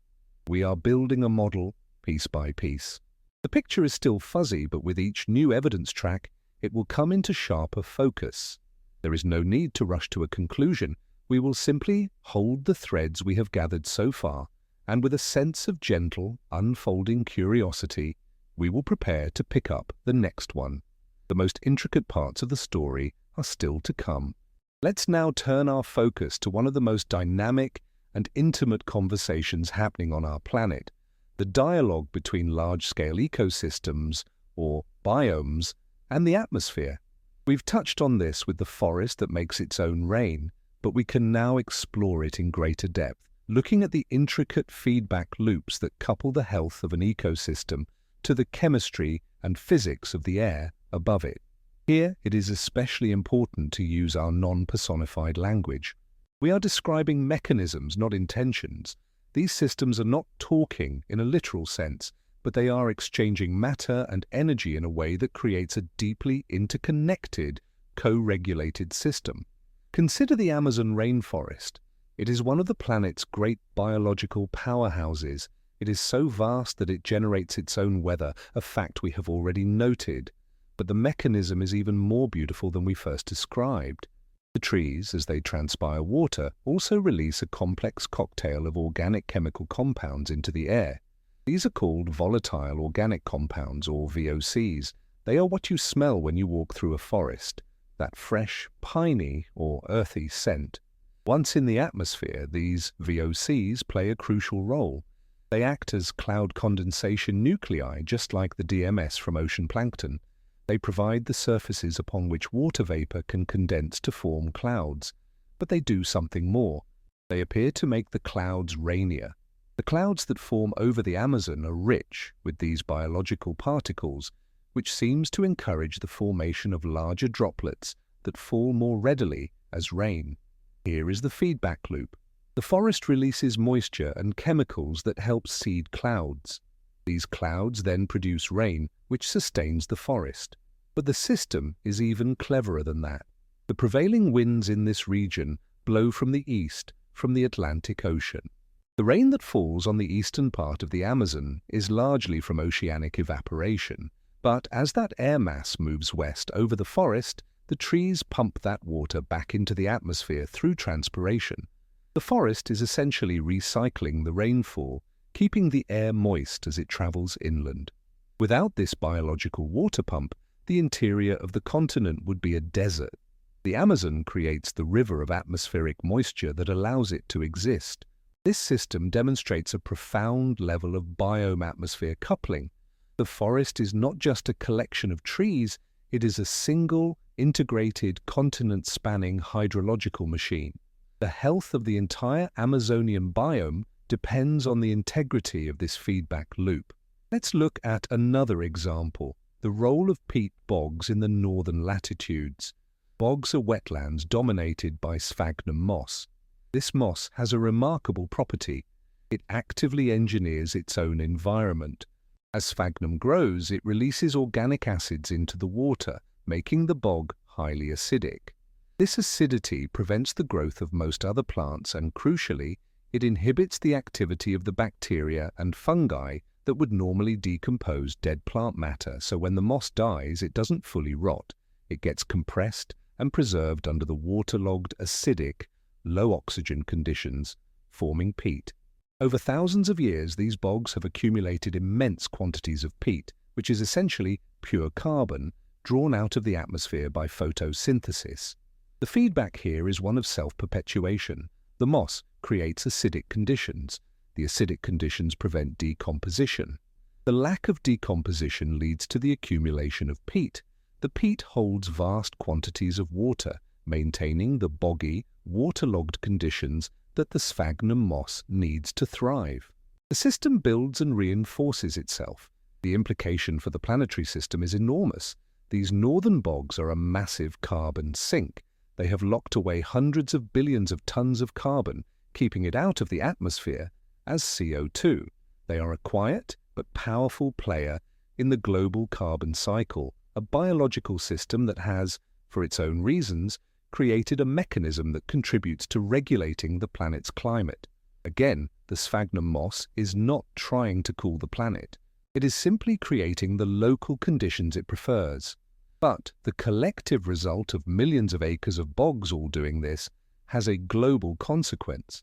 It is another example of a local, self-perpetuating biological loop that scales up to have a planetary-level effect. These intricate feedback loops between ecosystems and the atmosphere are a source of profound resilience. They allow these systems to buffer themselves against minor disturbances and to maintain their character over long periods. The forest's ability to make its own rain makes it less vulnerable to short-term droughts. The bog's ability to maintain its own waterlogged acidic state allows it to persist for millennia. But this resilience is not infinite.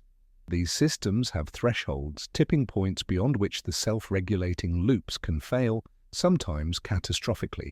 Understanding these failure modes is just as important as understanding the system's stability. Let's return to the Amazon rainforest and its flying river of atmospheric moisture. This system depends on a certain density of trees to keep the rainfall recycling going. If a large enough portion of the forest is cut down, the amount of water being pumped into the atmosphere could drop below a critical threshold. The air mass moving inland would dry out. Rainfall in the western Amazon would decrease dramatically. This could lead to more frequent and intense fires, which would kill more trees, which would further reduce the amount of water being transpired. This is a runaway, positive feedback loop. Deforestation leads to drying, which leads to more forest death, which leads to more drying. Once the system crosses this tipping point, it could flip into a new, stable state, a dry savanna or grassland. The rainforest would not be able to grow back because the very rainfall it depends on, which it once created, would no longer exist. The system's failure mode is a rapid and potentially irreversible collapse of the entire biome. We can see a similar threshold logic in the northern peat bogs. Their ability to store vast amounts of carbon depends on them remaining cold and waterlogged. If the climate warms significantly, the permafrost in some of these bogs could begin to thaw. As the peat thaws and dries out, the decomposition that was inhibited for thousands of years could start up again. The microbes would wake up and begin to consume the ancient carbon, releasing it into the atmosphere as carbon dioxide and methane, another powerful greenhouse gas. This creates another dangerous positive feedback loop. Warming causes thawing. Thawing releases greenhouse gases. The greenhouse gases cause more warming. This is the carbon bomb that climate scientists worry about. A system that was once a powerful carbon sink helping to cool the planet could flip into becoming a powerful carbon source, dramatically accelerating climate change. The failure mode of this system is not just its own collapse, but a powerful amplification of a global problem. What these examples show us is that the resilience of a living system is a feature of its intact feedback loops. These systems are not just robust, they are actively self-maintaining. But this self-maintenance only works within a certain range of conditions. Pushed too far, the very loops that once stabilized the system can reverse, becoming engines of rapid and destructive change. There is no drama or malice in this. It is simply the logic of complex systems. They can absorb a certain amount of stress, but beyond a critical point, they can undergo rapid, non-linear shifts. Understanding these tipping points is central to understanding the potential fragility that underlies the apparent stability of our living planet. To explore the ideas of resilience and robustness further, it can be helpful to use an analogy from a completely different field, computer science. We can think of the complex information systems of biology, like DNA, and the intricate networks of proteins in a cell as being something like a planet's operating system. This is, of course, just a metaphor, and we must be explicit about its limitations. Biology is not literally code, but the analogy can provide us with a powerful new language for thinking about how living systems handle information, respond to challenges, and maintain their integrity over time. Let's unpack this analogy. The DNA in every cell can be thought of as the system's core programming, the source code. It contains the instructions for building the proteins that do all the work in an organism. This code has been written and rewritten through billions of years of evolution, a slow, patient process of trial and error. The result is a set of instructions of staggering complexity and elegance. The living cell itself can be seen as the hardware that runs this code, and the intricate network of interactions between genes, proteins, and the environment is the operating system. When this biological OS is responsible for managing resources, responding to input from the environment, and keeping the whole system running smoothly. It has modules for energy management, metabolism, defense, the immune system, and self-repair. One of the most striking features of this biological operating system, when compared to human-designed software, is its incredible robustness. Your computer's operating system is often quite brittle.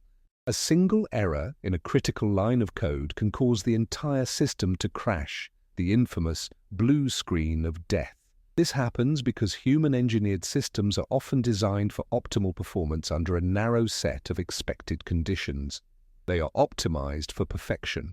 Biological systems are different. They have evolved in a messy, unpredictable world, and they are built for resilience, not perfection. They are full of redundancy.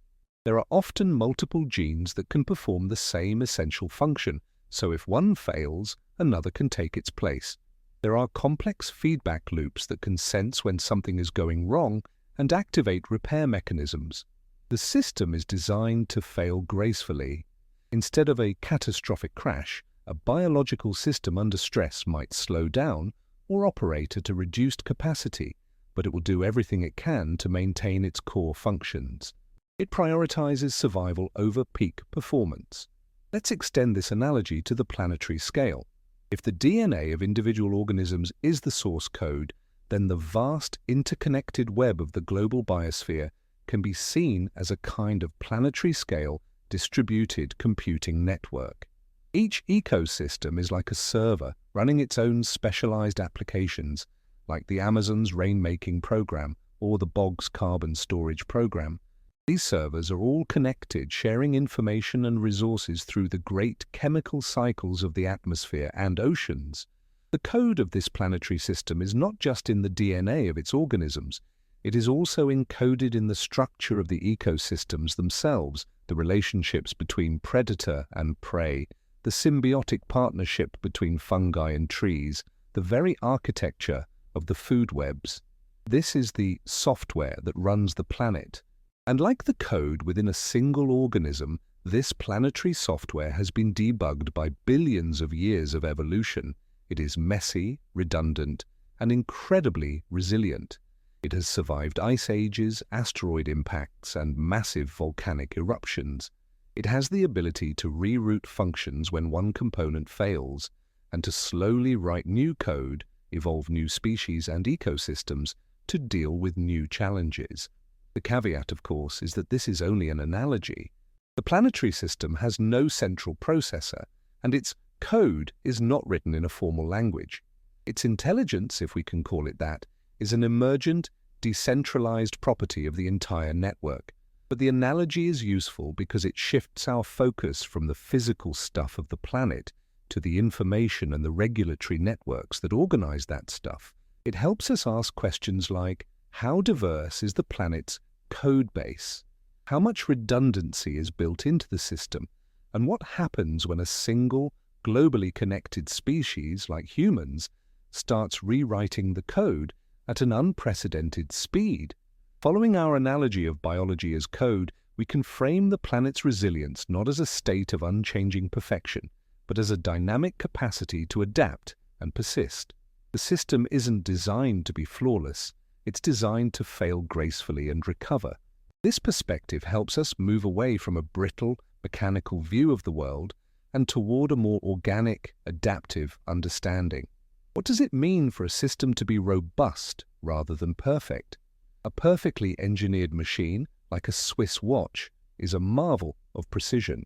Every gear fits with every other gear with no room for error. It performs its function perfectly under its design conditions. But if you drop it, or get a single grain of sand in the works, the entire system can grind to a halt.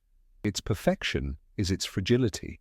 An ecosystem, by contrast, is more like a bustling marketplace than a Swiss watch. It is noisy, chaotic, and seemingly inefficient. There are multiple vendors selling the same fruits. Some transactions are fast, some are slow. But this very messiness is the source of its strength. If one vendor closes down, you can still buy your apples from someone else. The redundancy of the system makes it robust. An ecosystem works in the same way. In a healthy forest, there might be several species of pollinating insects. If a disease wipes out one species, the others can still do the job of pollinating the plants. The overall function of the system, pollination, is preserved, even if one of the components fails. The system is resilient because of its diversity and redundancy. This principle of graceful failure can be seen at all scales. When your body gets a cut, it doesn't just shut down. A complex cascade of processes is initiated: blood clotting, inflammation, the dispatch of immune cells, to contain the damage, prevent infection, and begin the process of repair. The system is designed to handle injury. Similarly, when a forest fire burns a patch of woodland, the ecosystem doesn't just die. Pioneer species, plants adapted to thrive in disturbed, sunny conditions, quickly move in. Their growth stabilizes the soil and provides the conditions for other, slower-growing trees to eventually return. The ecosystem has a built-in succession plan for recovery. It fails, but it fails in a way that sets the stage for its own rebirth. The implication for our planetary scale inquiry is profound. If the Earth is a self-regulating system, it is almost certainly one that is built on these principles of robustness, redundancy, and graceful failure. It is not a perfect, fine-tuned machine that would be shattered by the slightest perturbation.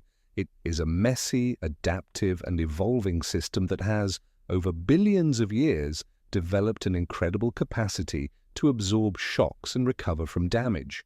This framing offers a sense of hope, but it is a sober, clear-eyed hope. It suggests that the planetary system has a deep, inherent resilience, but it also reminds us that this resilience is not infinite. It depends on the underlying diversity and complexity of the biosphere, the very messiness that provides the redundancy. If we systematically simplify the planet's ecosystems, clearing forests for monoculture farms, fishing down the diversity of the oceans, we are essentially removing the backup systems. We are making the planet's operating system more brittle, more like a Swiss watch, and less like a bustling market. We are reducing its capacity to fail gracefully and increasing the risk that the next major shock could cause a system-wide, catastrophic crash. To continue building our deep time perspective, we must now journey back to a world that looks utterly alien to our own. Let's travel back roughly 300 million years to the late Paleozoic era. At this time, the slow, powerful dance of plate tectonics had brought nearly all of the Earth's continents together into a single, immense supercontinent. Geologists call this supercontinent Pangea. Rebuilding this unfamiliar world in our minds allows us to explore how a radically different planetary geometry would affect the global systems of climate and life. This is not just a geological curiosity, it is a critical test of our models. If our theories about how the planetary system works are correct, they should be able to explain the strange world of Pangea.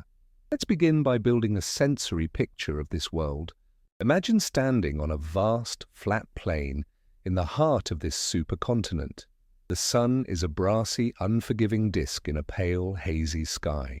The air is thick, heavy, and hot, and far drier than anything you have ever experienced. You are thousands of miles from the nearest ocean in any direction.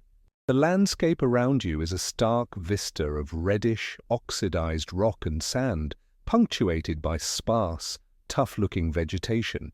Not the lush, green plants of our time, but more primitive seed ferns and hardy conifers. There are no flowers, there are no grasses. The silence is immense, broken only by the whisper of a hot wind carrying dust, and perhaps the distant, strange calls of the giant insects and early reptiles that inhabit this world. The daily temperature swing is extreme.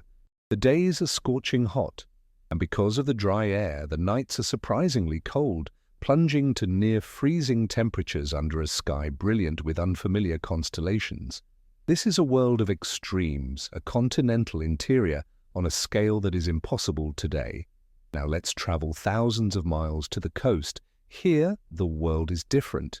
You are standing on a shoreline that stretches almost unbroken for tens of thousands of miles around the perimeter of this single great landmass. You are looking out at a single planet-spanning ocean called Panthalassa. The climate here is dominated by a weather pattern of incredible scale and power, the mega monsoon. For half the year, the winds blow from the ocean onto the supercontinent, bringing torrential, season-long rains to the coastal regions. These areas are lush and swampy, home to vast, dense forests of giant club mosses and horsetails. This is the environment that over millions of years would form the great coal beds of North America and Europe. For the other half of the year, the winds reverse, blowing from the dry, superheated interior of the continent out to the sea, bringing a long and punishing dry season. This was the world of Pangea, a planet with a single landmass and a single ocean. Its geography was simpler than ours today, but its climate was far more extreme. A vast, arid desert heart, fringed by a belt of intense monsoonal weather. This radical difference in planetary organization provides a natural experiment. What were the consequences of this supercontinent configuration for the global system? The assembly and breakup of supercontinents like Pangea are one of the planet's deepest and most powerful rhythms. This Wilson cycle, as it's known, operating over hundreds of millions of years, has profound consequences for every other system on the planet, from climate and ocean circulation to the evolution of life itself. Understanding the implications of the Pangean world helps us see how deeply intertwined geology is with the planet's habitability. The most significant consequence of having one giant landmass was the effect on moisture transport. As we saw in our sensory reconstruction, the interior of Pangea was incredibly arid. This is a simple matter of physics. Air masses pick up moisture by evaporating water from the ocean. As they move over land, they drop this moisture as rain. In our modern world, with smaller continents broken up by oceans and seas, most land areas are relatively close to a source of moisture. But in Pangea, the continental interior was so vast that by the time air masses reached it, they had long since dropped all their water. This created a continent-sized rain shadow leading to the formation of a permanent superdesert in the heart of the landmass. This had huge implications for the biosphere. The total amount of productive, life-sustaining land on the planet was likely much smaller than it is today. Life was largely confined to the coastal fringes that received the mega-monsoonal rains. The vast interior was simply too dry to support complex ecosystems. This, in turn, would have affected the global carbon cycle and the composition of the atmosphere. With less land available for photosynthesis, the planet's ability to draw down CO2 might have been different. Another major consequence was on ocean circulation. Today, the continents act as giant barriers that deflect ocean currents, creating the complex system of gyres and flows that distribute heat around the planet, from the equator to the poles. The Gulf Stream, for example, brings warm water to northern Europe, giving it a much milder climate than it would otherwise have. In the world of Pangea, with a single ocean, circulation patterns would have been much simpler and probably less efficient at transporting heat. This may have contributed to the extreme temperature contrasts between the equator, which could have been incredibly hot, and the poles, which were cold enough to support large ice caps during certain periods. Finally, the assembly of Pangea had a dramatic effect on sea level. When continents collide, they build huge mountain ranges like the Himalayas today. This process also tends to create deeper ocean basins. This, combined with the growth of polar ice, led to a major drop in global sea level during the formation of Pangea. Huge areas of shallow coastal seas, which are among the most biologically productive environments on Earth, were drained and disappeared. This loss of habitat was a major factor in the Permian-Triassic extinction event, the most severe mass extinction in Earth's history, which occurred around the time Pangea was fully assembled. The story of Pangea teaches us that the planet's very geology, the slow waltz of the continents, sets the boundary conditions for the climate and the biosphere. The arrangement of land and sea is not just a passive map, it is an active player in the planetary system, controlling the flow of heat and water and determining where life can thrive. The living systems of the planet must operate within the constraints imposed by this deeper, slower geological machine. Even the most elegant and compelling hypothesis must be subjected to rigorous criticism. A healthy scientific inquiry is not about finding evidence that supports your idea. It's about actively looking for evidence that would disprove it. This is the principle of falsifiability, a cornerstone of the scientific method. So, let us now step into the skeptic's corner and lay out the strongest criticisms of the living planet hypothesis and identify the kinds of discoveries that could potentially falsify it. The first major criticism is the lack of a clear evolutionary mechanism for planetary self-regulation. In standard Darwinian evolution, natural selection operates on individual organisms. An individual with a trait that helps it survive and reproduce will pass that trait on to its offspring. It is a powerful and well-understood mechanism, but for the planet as a whole to evolve self-regulating properties, what is the unit of selection? The planet doesn't reproduce, it doesn't compete with other planets. How then could a trait like maintaining a stable climate be selected for? Critics argue that this is a fatal flaw in the stronger versions of the Gaia hypothesis. They contend that any observed stability must be an accidental byproduct of the actions of individual organisms, each acting in its own self-interest rather than a globally selected trait. A potential falsifier for this would be the discovery of a plausible mechanism for ecosystem-level or even global-level selection. Some scientists are exploring this, suggesting that ecosystems that are more stable and efficient at recycling nutrients might outcompete and replace less stable ones over time.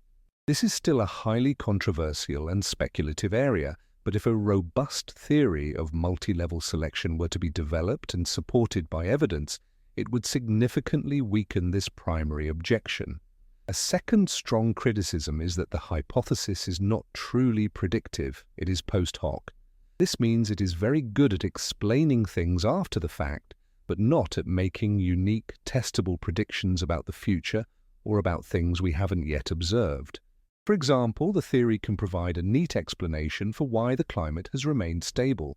But what specific, risky prediction does it make that distinguishes it from the conventional model? If a theory can explain any outcome, it is not a very useful scientific theory.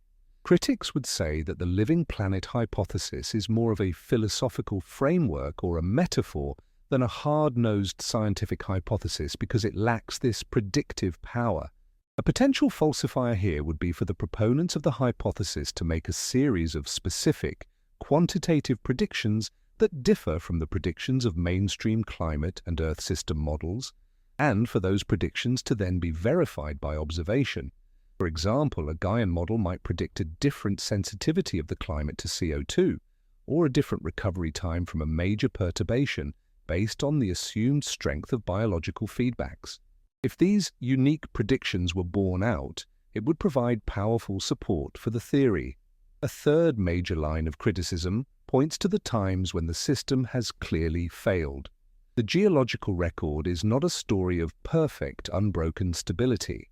It contains snowball Earth events, where the planet may have frozen over almost completely.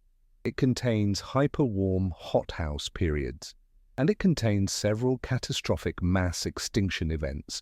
If the planet is a self-regulating system, why did it allow these dramatic failures to occur? The skeptic would argue that these events are clear evidence that the planet does not have a robust homeostatic system. The system is, in fact, quite volatile and prone to wild swings when perturbed. Here, the proponent of the theory might offer a concession. They could argue that the system is resilient but not infallible. A thermostat can keep a house at a stable temperature, but it can't prevent the house from burning down in a massive fire. The regulatory systems have limits, and events like a massive asteroid impact can push the system beyond its ability to cope. The debate then becomes about the nature of the stability. Is the normal state one of active regulation, punctuated by rare catastrophes, or is the normal state one of chaos and drift, punctuated by periods of apparent but illusory stability? This is harder to falsify with a single observation. It would require a more comprehensive statistical analysis of the entire geological record to determine if the planet spends more time in stable states than would be expected by chance alone. In conceding these points where they are warranted, and in clearly stating what would be needed to prove the theory wrong, we are engaging in a more honest and productive form of inquiry. We are moving beyond a simple for or against debate and into the more nuanced work of mapping the theory's strengths, weaknesses, and, most importantly, its testable frontiers. Let's take a moment to pause from the evidence tracks and reflect on the nature of our investigation itself. The kind of thinking required to piece together the Earth's history from fragmented clues is very much like the mindset of a detective trying to solve a very old, very cold case. It's a meta-method interlude, a chance to think about how we think when faced with incomplete information. The goal is to cultivate a certain kind of intellectual humility and patience. Imagine you are in a vast, ancient library. Most of the books have been destroyed by fires and floods. Of the ones that remain, many have missing pages and others are written in languages you can only partially decipher. This is the challenge facing an Earth system scientist. The books are the rock and ice core records. The missing pages are the gaps in the geological record due to erosion or subduction. The partially deciphered languages are the chemical proxies that we use to infer past conditions. In this situation, the first thing a detective must do is become aware of their own priors, their own starting assumptions. If you walk into the library assuming the story must be a tragedy, you will tend to notice the evidence of destruction and decay. If you walk in assuming it must be a comedy, you will focus on the evidence of survival and resilience. Our central question, what if the planet is a living being, is a way of making our primary assumption explicit. We are consciously choosing to put on the resilience and regulation glasses to see what patterns emerge. An equally valid investigation could be run with the opposite prior. What if the planet is a chaotic, non-regulated system? The key is to be aware of the lens you are using and to be willing to take it off and try another if the evidence doesn't fit. The second crucial skill for a deep-time detective is the ability to notice anomalies. An anomaly is something that doesn't fit the prevailing story, a clue that sticks out. The discovery that the Earth's atmosphere was full of reactive oxygen was a massive anomaly. Based on the chemical story of the solar system, it shouldn't have been there. It was this anomaly that sparked Lovelock's initial insight. Anomalies are the grit in the oyster of science. They are the irritants around which new theories can form. A good detective doesn't ignore the clues that don't fit. They cherish them. They are the entry points to a deeper understanding. They tell you that your current story is incomplete. Finally, the detective must always contend with the problem of erasure. History is written by the victors and geology is written by the survivors. The rock record is, by its very nature, a record of things that were preserved, not things that were destroyed. This is a form of survivorship bias. We see the ecosystems that succeeded, the lineages that made it through the mass extinctions. We don't see the countless evolutionary experiments that failed. This can give us a skewed perspective, making the path of life look more linear and purposeful than it actually was. We must constantly remind ourselves of the vast, silent library of erased histories. This detective mindset, awareness of priors, a focus on anomalies, and a respect for erasure, reopens our main thread with a renewed sense of humility. It reminds us that we are not assembling a perfect, finished puzzle. We are working with a handful of pieces from a puzzle of unimaginable size, trying to guess at the picture. Our models, whether Gaian or conventional, are not mirrors of reality. They are provisional sketches, our best attempts to make sense of the clues we have. And the most exciting part of the investigation is the knowledge that tomorrow a new clue could be unearthed from an ice core or a rock outcrop that forces us to redraw the entire picture. The mystery is the point. After our journey into the deep abstractions of geologic time and planetary systems, it's time to bring our awareness back to the here and now. Let's reset our scale, returning to the most immediate and tangible system we know, our own body in this room. This human-scale reset is not a diversion, it is a vital part of the process.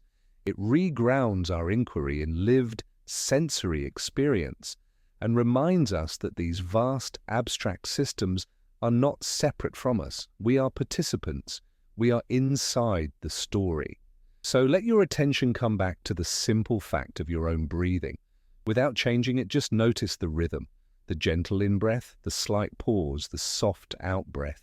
Each breath you take is a personal, intimate transaction with the planetary system. You are drawing in a piece of the atmosphere, this strange, biologically maintained mixture of gases we've been discussing. You are taking in the oxygen that was produced by plankton in a distant ocean or a tree in a nearby forest. And with each exhale, you are releasing carbon dioxide, a molecule that will be taken up by a plant, perhaps tomorrow, perhaps a year from now, and used to build its own body. You are a node in the carbon cycle. You are a participant in the planet's breath. For a moment, just feel that connection. Feel your own small, vital rhythm as part of a much larger, slower respiration. Now bring your awareness to the feeling of gravity, the gentle, persistent pressure of your body against the mattress. This is the Earth's gravitational field holding you. It is the same force that holds the atmosphere to the planet, the same force that governs the dance with the moon. It is a constant, reassuring presence. You are held. You belong here, on the surface of this world. You are not separate from its fundamental physical laws. You are an expression of them. Let your body feel that sense of belonging, of being securely anchored to your home. This reset is also about agency, but an agency without prescription. We have been exploring systems that operate on immense scales of space and time, and it can be easy to feel small and powerless by comparison. But this embodied perspective reminds us that we are not just observers of the system, we are it. The choices we make, the way we live, the things we pay attention to, these are not insignificant. They are the micro-level actions that, when aggregated across billions of people, create the macro-level human impact on the planet. This is not a call to action in a prescriptive, moralizing sense. There is no list of things you should or shouldn't do. It is simply an invitation to recognize your own position within the loop.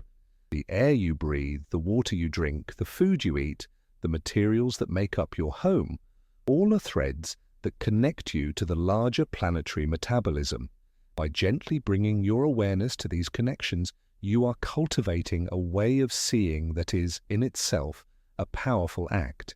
You are choosing to see yourself not as a stranger on a rock, but as a cell in a body, a participant in a vast and ancient conversation. So, let this human-scale reset be a moment of quiet integration. Let the abstract ideas of planetary regulation settle into the felt sense of your own aliveness right here, right now. The slow beat of your own heart is a rhythm within the rhythm. Your own homeostasis is a small echo of the planetary homeostasis we have been exploring.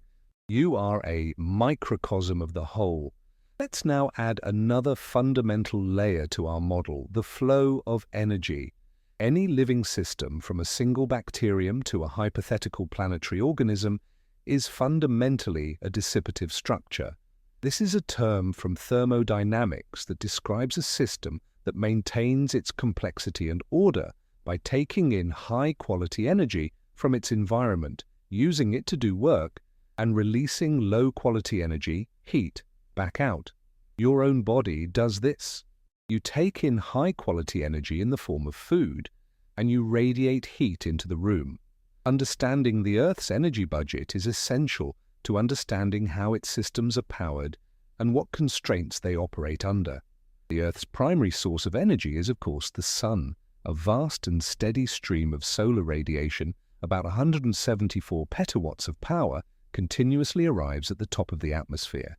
This is an almost unimaginably large number, thousands of times greater than the entire energy consumption of human civilization. This incoming solar energy is the fuel that drives the entire planetary system. About 30% of this incoming energy is immediately reflected back into space, primarily by clouds, ice, and snow. This is the planet's albedo, or reflectivity. The remaining 70% is absorbed, warming the atmosphere, the oceans, and the land.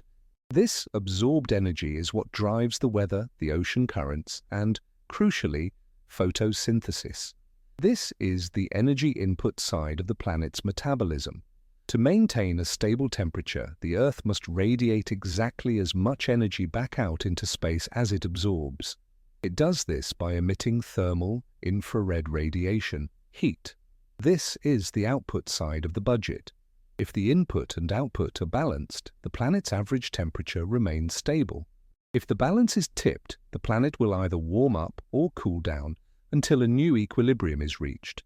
Greenhouse gases, like carbon dioxide and water vapor, play a critical role in this energy budget. They are transparent to the incoming visible light from the Sun, but they are partially opaque to the outgoing infrared radiation from the Earth. They act like a blanket, trapping some of the outgoing heat and keeping the planet's surface much warmer than it would otherwise be. Without its natural greenhouse effect, the Earth's average temperature would be well below freezing. Now, let's look at this through our Gaian lens. The parameters of this energy budget, the albedo and the greenhouse effect, are not purely determined by physics. They are strongly influenced by life. As we saw, phytoplankton in the ocean and forests on land can create clouds, which significantly increases the planet's albedo, reflecting sunlight and causing cooling.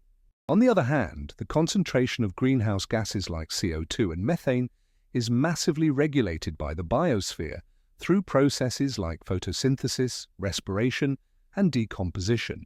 This means that life is not just a passive recipient of the Sun's energy. It is an active manager of the planet's energy budget.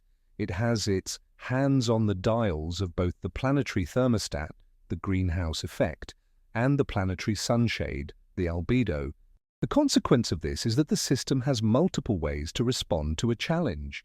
Imagine the Sun were to get slightly hotter. The planetary system has at least two potential feedback pathways to counteract this.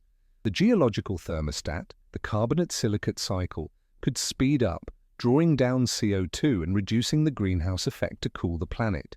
Simultaneously, a warmer, wetter world might stimulate the growth of more phytoplankton, which would create more clouds, increasing the albedo and also helping to cool the planet.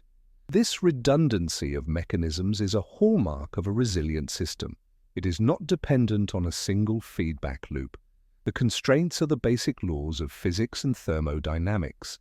Energy in must equal energy out. But within those constraints, the complex adaptive system of the biosphere has evolved multiple interacting strategies for managing the planet's energy flow to maintain a habitable state. This perspective moves us beyond simple, linear feedback loops and into the realm of a truly complex, self-regulating network. When we see a system with multiple, interacting feedback loops, it invites a deeper level of analysis. We can ask about the sensitivity of the system to various changes and explore the potential for second-order trade-offs. This is like going from a simple diagram of a machine to a full engineering analysis.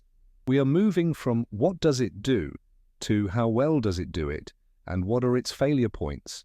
Let's continue with our example of the planet's energy budget, managed by the dual controls of the greenhouse effect and albedo. A key question is the relative strength and speed of these different feedbacks. The geological thermostat, the carbonate-silicate cycle, is very powerful, but it is also very slow. It operates on timescales of hundreds of thousands to millions of years. It is good for dealing with long-term changes like the gradual brightening of the sun, but it is too slow to respond to a sudden shock. The biological feedbacks, like the cloud seeding by phytoplankton, are likely much faster. They can respond on timescales of seasons to centuries. This suggests a kind of layered control system.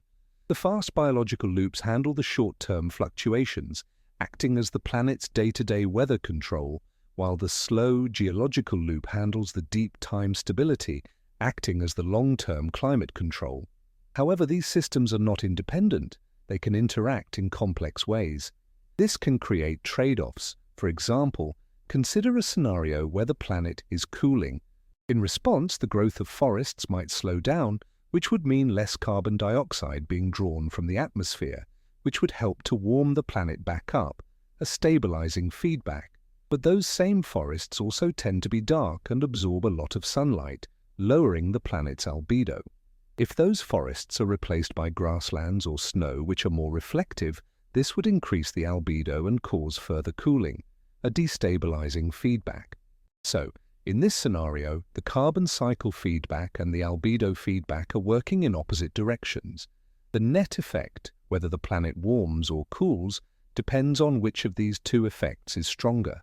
This reveals the deep complexity of the system. There are multiple plausible mechanisms for both stabilization and destabilization, and they are often operating at the same time. This creates a significant uncertainty budget in our climate models.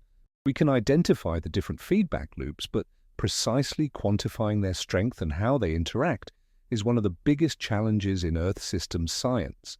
This sensitivity analysis also shows us that the system's stability might not be a constant. It might change over time as the configuration of the planet changes. For example, in a world like Pangea with a huge, arid continental interior, the land-based albedo feedbacks would have been very different from today.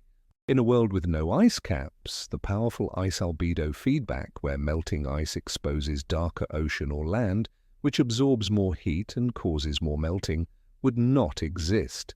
This means that the planet's overall sensitivity to, say, a change in greenhouse gases might have been different at different times in its history. The regulatory system itself evolves. This idea of an evolving, multi-layered and sometimes contradictory set of controls is a much more realistic picture of a complex system than a simple, single thermostat. It moves us away from a simplistic, perfectly optimized view of Gaia and towards a messier, more contingent and more interesting reality. The planet's stability is not a given. It is the emergent outcome of a constant tug-of-war between various feedback processes, playing out on different timescales. The system works most of the time, but its internal architecture suggests that there are multiple pathways to failure and that its resilience is something that can change over time. Before the development of modern science, how did people make sense of the world's patterns and rhythms? Human cultures have always been deeply embedded in their environments, and their survival depended on a keen observational understanding of the natural world. This understanding was often encoded not in scientific papers, but in myths, stories, and cultural traditions. It can be a fruitful exercise to look at these older narratives not as primitive superstitions, but as a different kind of knowledge system, a cultural lens that may have mapped similar patterns of interconnectedness and balance. We must make only modest claims here, avoiding the trap of projecting modern ideas onto ancient texts. The goal is simply to see if there are resonant echoes. Many, if not most, indigenous and ancient cultures held a worldview that saw the Earth as a living, animate entity, a great mother, a world spirit, a cosmic being. This was not an abstract philosophical idea, it was a lived reality. The rivers, The mountains, the forests were not just resources, they were living beings, relatives with whom one had a reciprocal relationship. This worldview naturally fosters a sense of respect and a deep-seated ethical framework for interacting with the environment. If the forest is a living being, you don't clear-cut it. You ask its permission to take what you need, and you make an offering in return. This cultural operating system is built around the idea of maintaining balance and harmony within a living system. Let's look at a specific pattern. The concept of cyclical time is central to many older cultures, in stark contrast to the linear, progressive view of time that has dominated the modern West. The Mayan calendar, for example, is a beautiful, intricate system of nested cycles, from the daily rhythm to the vast, multi-thousand-year Great Cycle. This focus on cycles reflects a deep attunement to the recurring patterns of nature, the day-night cycle, the phases of the moon, the turning of the seasons, the longer cycles of drought and rain. This cyclical worldview can be seen as a cultural mapping of the homeostatic, rhythmic nature of the planetary system. It is a way of understanding the world not as a story with a beginning, middle, and end, but as a continuous, self-renewing process. We can also see echoes of feedback thinking in traditional agricultural practices. Many indigenous farming systems, like the Three Sisters of corn, beans, and squash, grown together in North America, are sophisticated examples of applied ecology. The corn provides a stalk for the beans to climb. The beans fix nitrogen in the soil, fertilizing the corn and squash. The squash, with its broad leaves, creates a living mulch that suppresses weeds and keeps the soil moist. This is not a monoculture, it is a polyculture, a small, human-designed ecosystem where the components mutually support each other. It is a system designed for resilience and self-sufficiency, a direct application of the principles of symbiotic feedback. The bridge between these cultural observations and modern system science is, of course, a metaphorical one. These cultures were not measuring global carbon fluxes, but they were observing over many generations the interconnectedness of their local world. They were developing a deep, intuitive science of relationship and systems. Their narratives of a living world were not a pre-scientific failure to be objective. They may have been a highly effective way of encoding and transmitting complex ecological knowledge.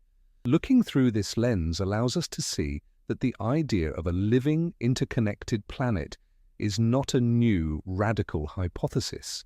It may, in fact, be the default human perception, an ancient intuition that we are only now beginning to rediscover in the language of science. We have now journeyed through 8 distinct evidence tracks, each adding a new dimension to our understanding. We have looked at local ecosystems, global feedbacks, the stabilizing moon, the planet's geological memory, the dance of biomes and atmosphere, the logic of biological information, the deep history of supercontinents, and the fundamental constraints of energy flows. Threads are beginning to connect. The slow geological rhythms of plate tectonics set the stage. The orbital mechanics of the moon provide the foundational stability. And on that stage, the faster, more adaptive systems of life and climate have woven an intricate web of self-regulating feedback. A picture is emerging of a layered, hierarchical system with different processes operating on vastly different timescales, all nested within each other. It is time to prepare for the turn, a reframing of our initial question that will allow us to synthesize these disparate threads into a more coherent whole. The question we began with was a binary one. What if the planet was a living being? This is a yes or no question. It invites us to put the Earth in one of 2 boxes, living or non-living. But as we have gathered more and more evidence, it has become clear that reality is far more subtle and complex than these 2 boxes allow. The planet is not like a bacterium, nor is it like a rock. It has some properties of life, but not others. Forcing a yes or no answer might be closing down our inquiry just when it is getting most interesting. The turn, then, is to abandon the binary and embrace a continuum. Instead of asking if the Earth is alive, we can ask a more nuanced set of questions. How deeply integrated are its systems? To what extent does it exhibit self-regulation? How has its degree of aliveness or systemic coherence changed over its history? This shift from a question of identity, what is it, to a question of process, how does it work, is the key to our synthesis. It moves us away from a potentially endless philosophical debate and toward a more productive scientific framework. This reframing widens our model. It allows us to see that different planets might exist on a spectrum of vitality. A planet like Mars might be at the very low end, a geologically and perhaps formerly biologically active system that has now largely shut down.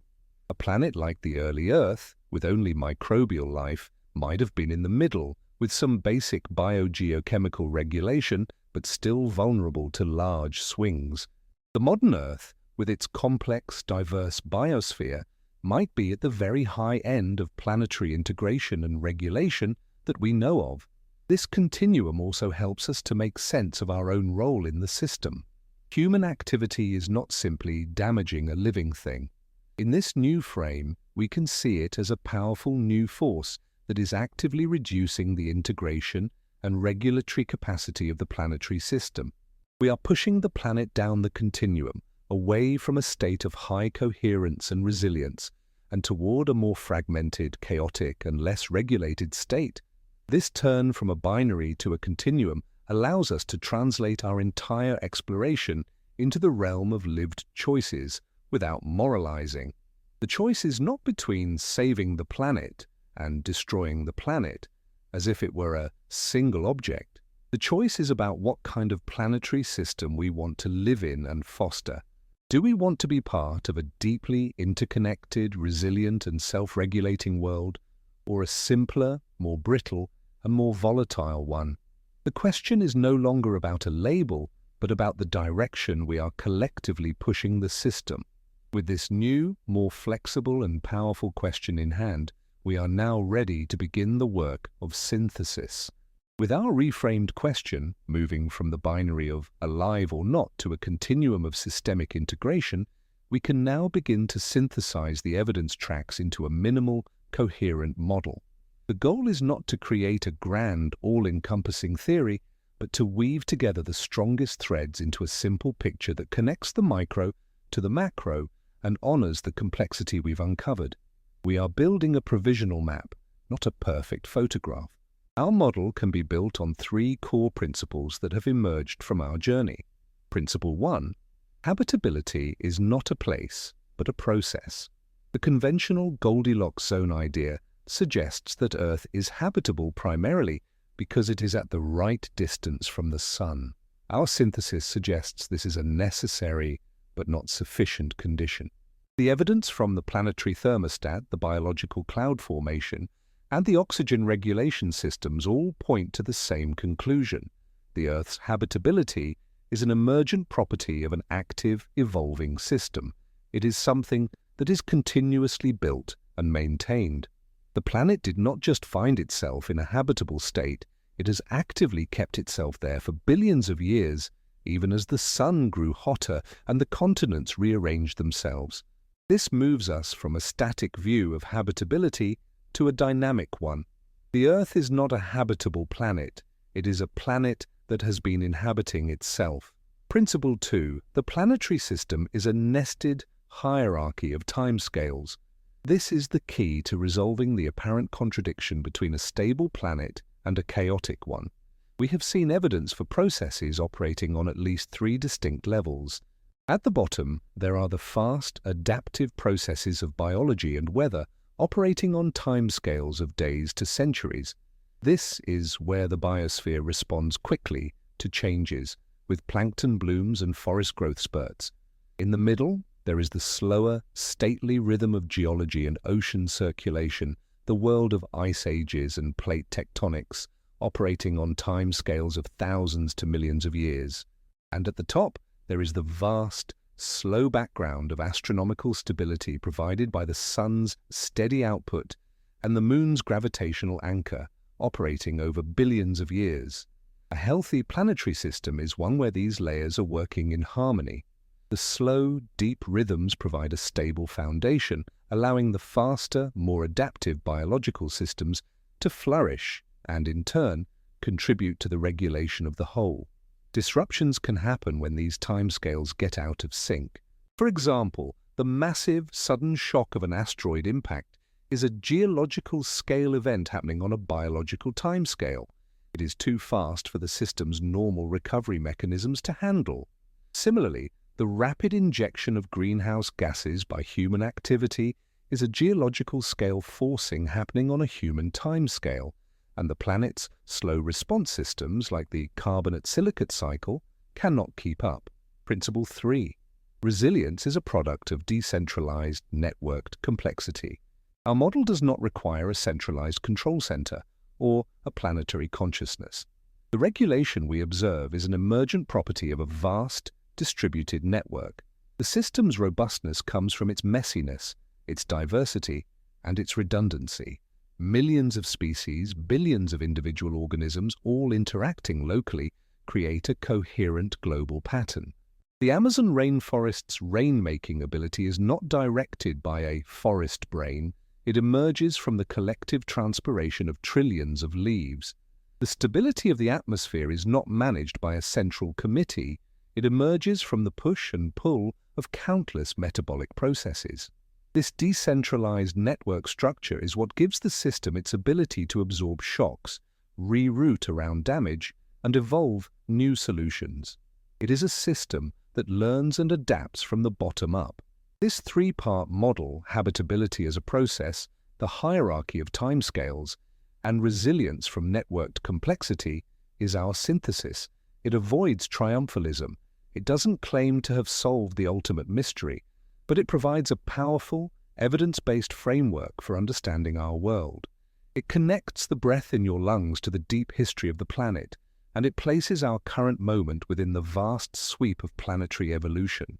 It is a model built not on certainty, but on a deep and abiding sense of interconnectedness. A robust synthesis must do more than just assemble supporting evidence. It must also honestly confront and integrate the counterpoints and acknowledge the remaining uncertainties. Our minimal model is a powerful lens, but it is incomplete. Reconciling it with the objections we've discussed and clearly mapping what remains unknown is the final step in building a mature and intellectually honest understanding. Let's first reconcile our model with the strongest objections. The first major critique was the lack of a clear evolutionary mechanism for global regulation. Our model addresses this by sidestepping the need for direct selection at the planetary level. Instead, it posits that regulation is an emergent property. It doesn't need to be directly selected for. Instead, ecosystems that by chance developed more stable internal feedback loops like the bog that creates its own acidic conditions would simply be more persistent. They would last longer.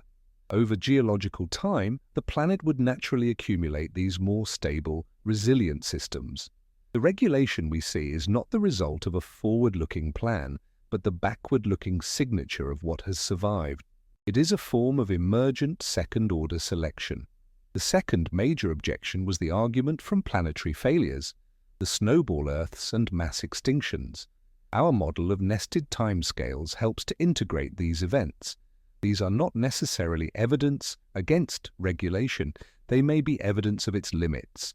A regulatory system can be robust under a certain range of conditions, but can be overwhelmed by extreme shocks or by a fundamental change in its boundary conditions.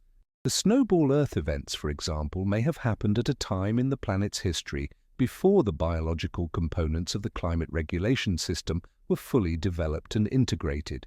The mass extinctions can be seen as catastrophic reboots of the system, moments when a major shock like an asteroid impact or massive volcanism caused a collapse in the existing biosphere, followed by a long period of recovery and reorganization as new species and new feedback loops evolved. The system is resilient, but it is not infinitely so, and its history includes periods of profound crisis and transformation. Now let's explicitly map what remains unknown. This is perhaps the most important part of the synthesis. First, the strength of biological feedbacks remains a major uncertainty. We know life influences the climate, but what is the exact magnitude of that influence? If CO2 doubles, how much will the biosphere's response amplify or dampen the resulting warming? Scientists are working to quantify these feedbacks, but they are incredibly complex to model. This is the difference between knowing that a car has brakes and knowing exactly how many feet it will take to stop on a wet road. Second, the nature of ecosystem tipping points is still poorly understood.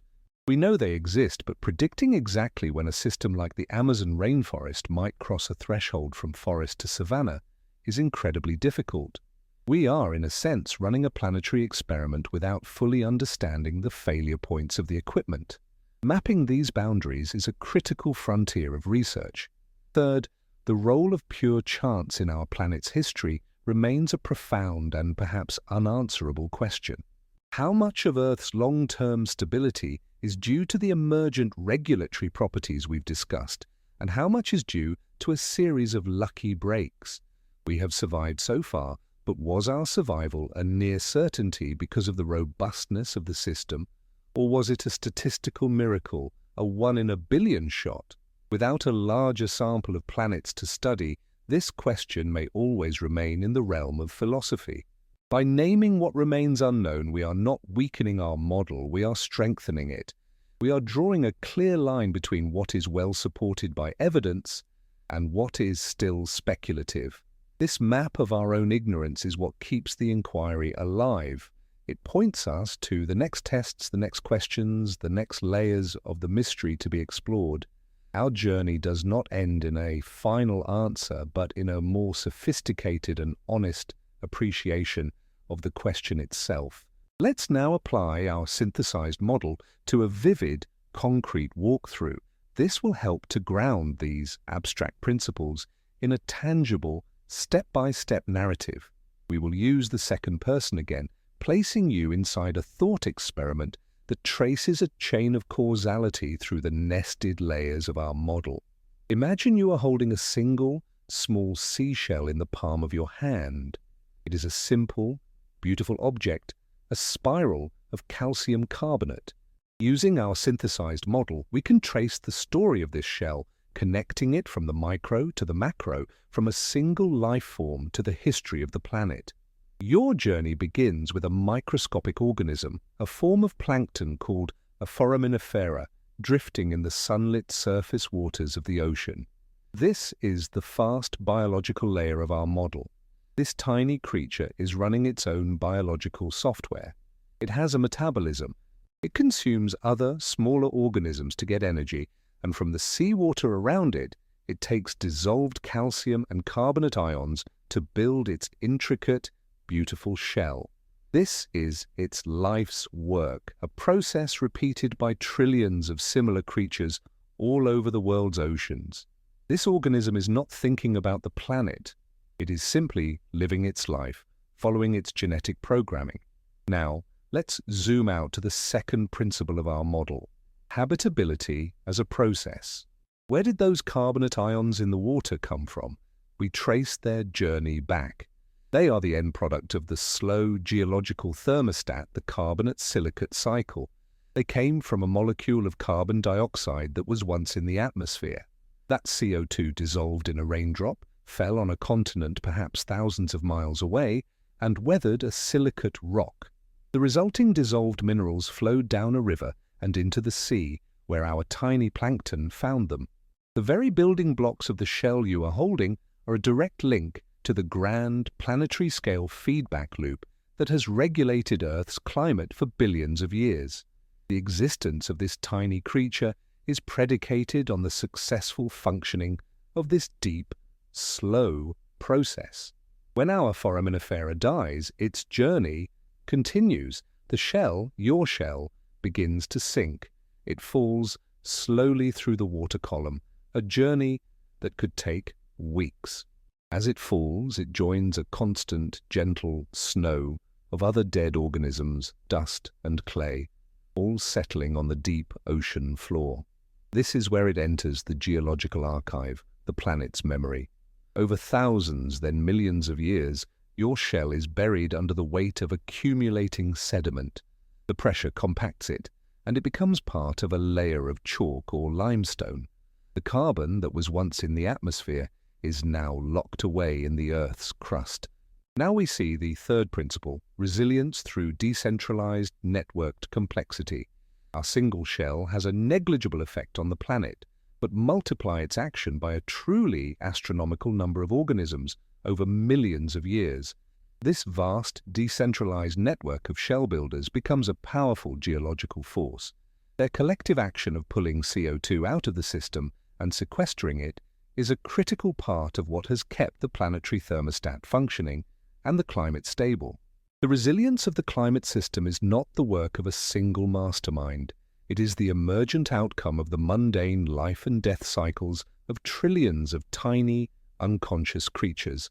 Finally, we bring in the nested hierarchy of timescales. The life of our plankton was measured in weeks.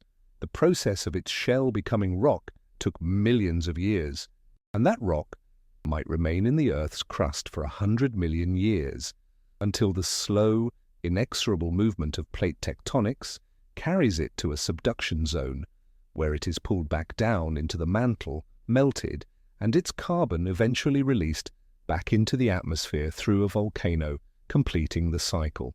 A biological process on a time scale of weeks is nested within a geological process on a time scale of millions of years, which is itself part of a tectonic cycle on a time scale of hundreds of millions of years. From the single shell in your hand, we have traced a web of connections that spans all the principles of our synthesis. It is a story of how the small, fast-living parts of the system are deeply integrated with the large, slow, geological parts.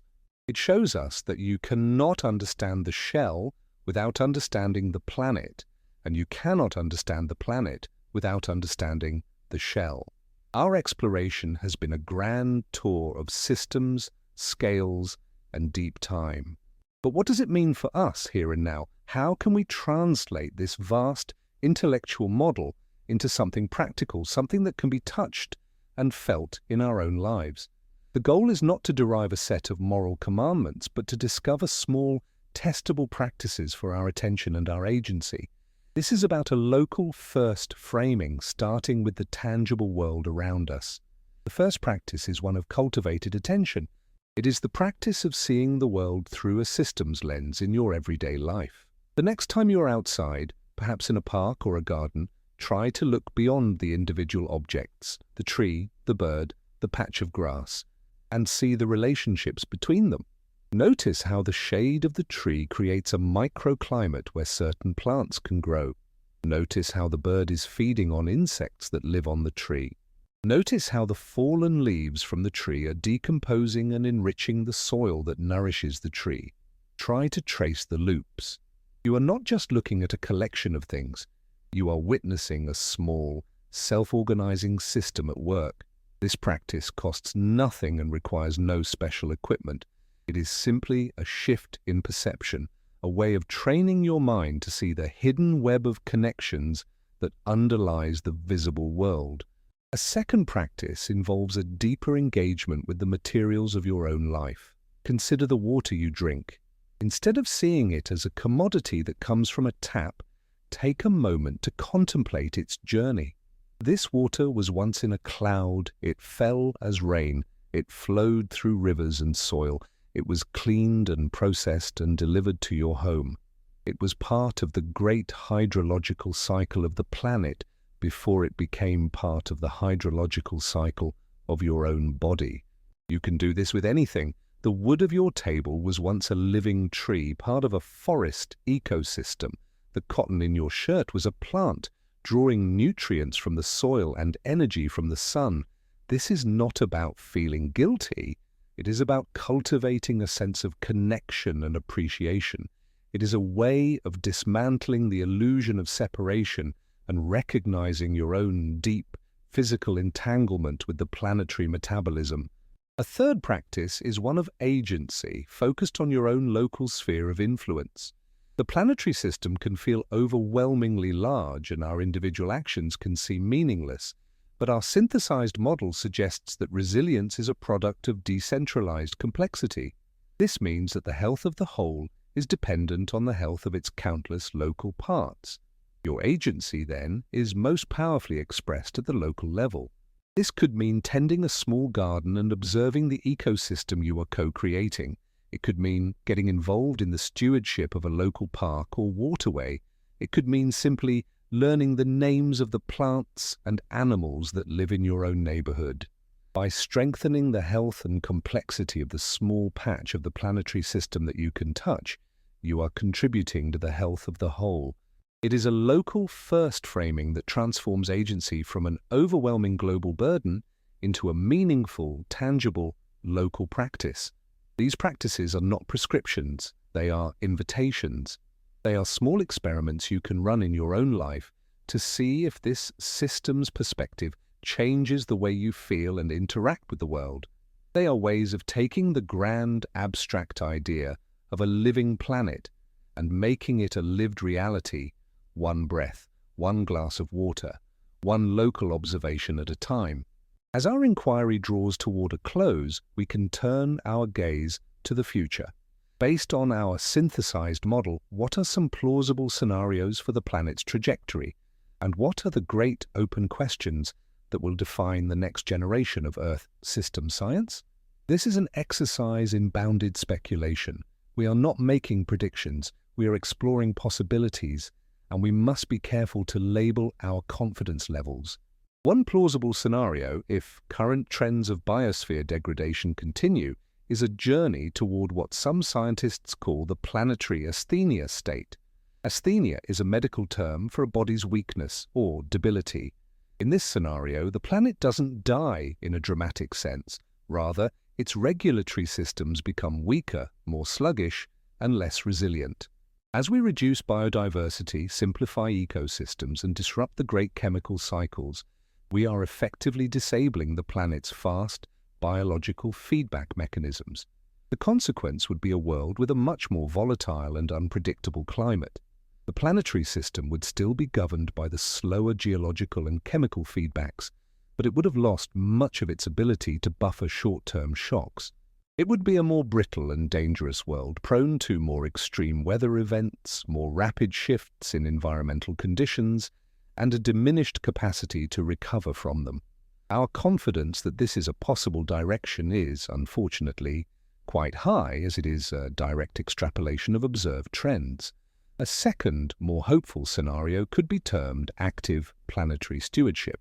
In this future, humanity awakens to its role as a powerful geological force and begins to use its intelligence and technology to consciously support and enhance the planet's self-regulating capacity.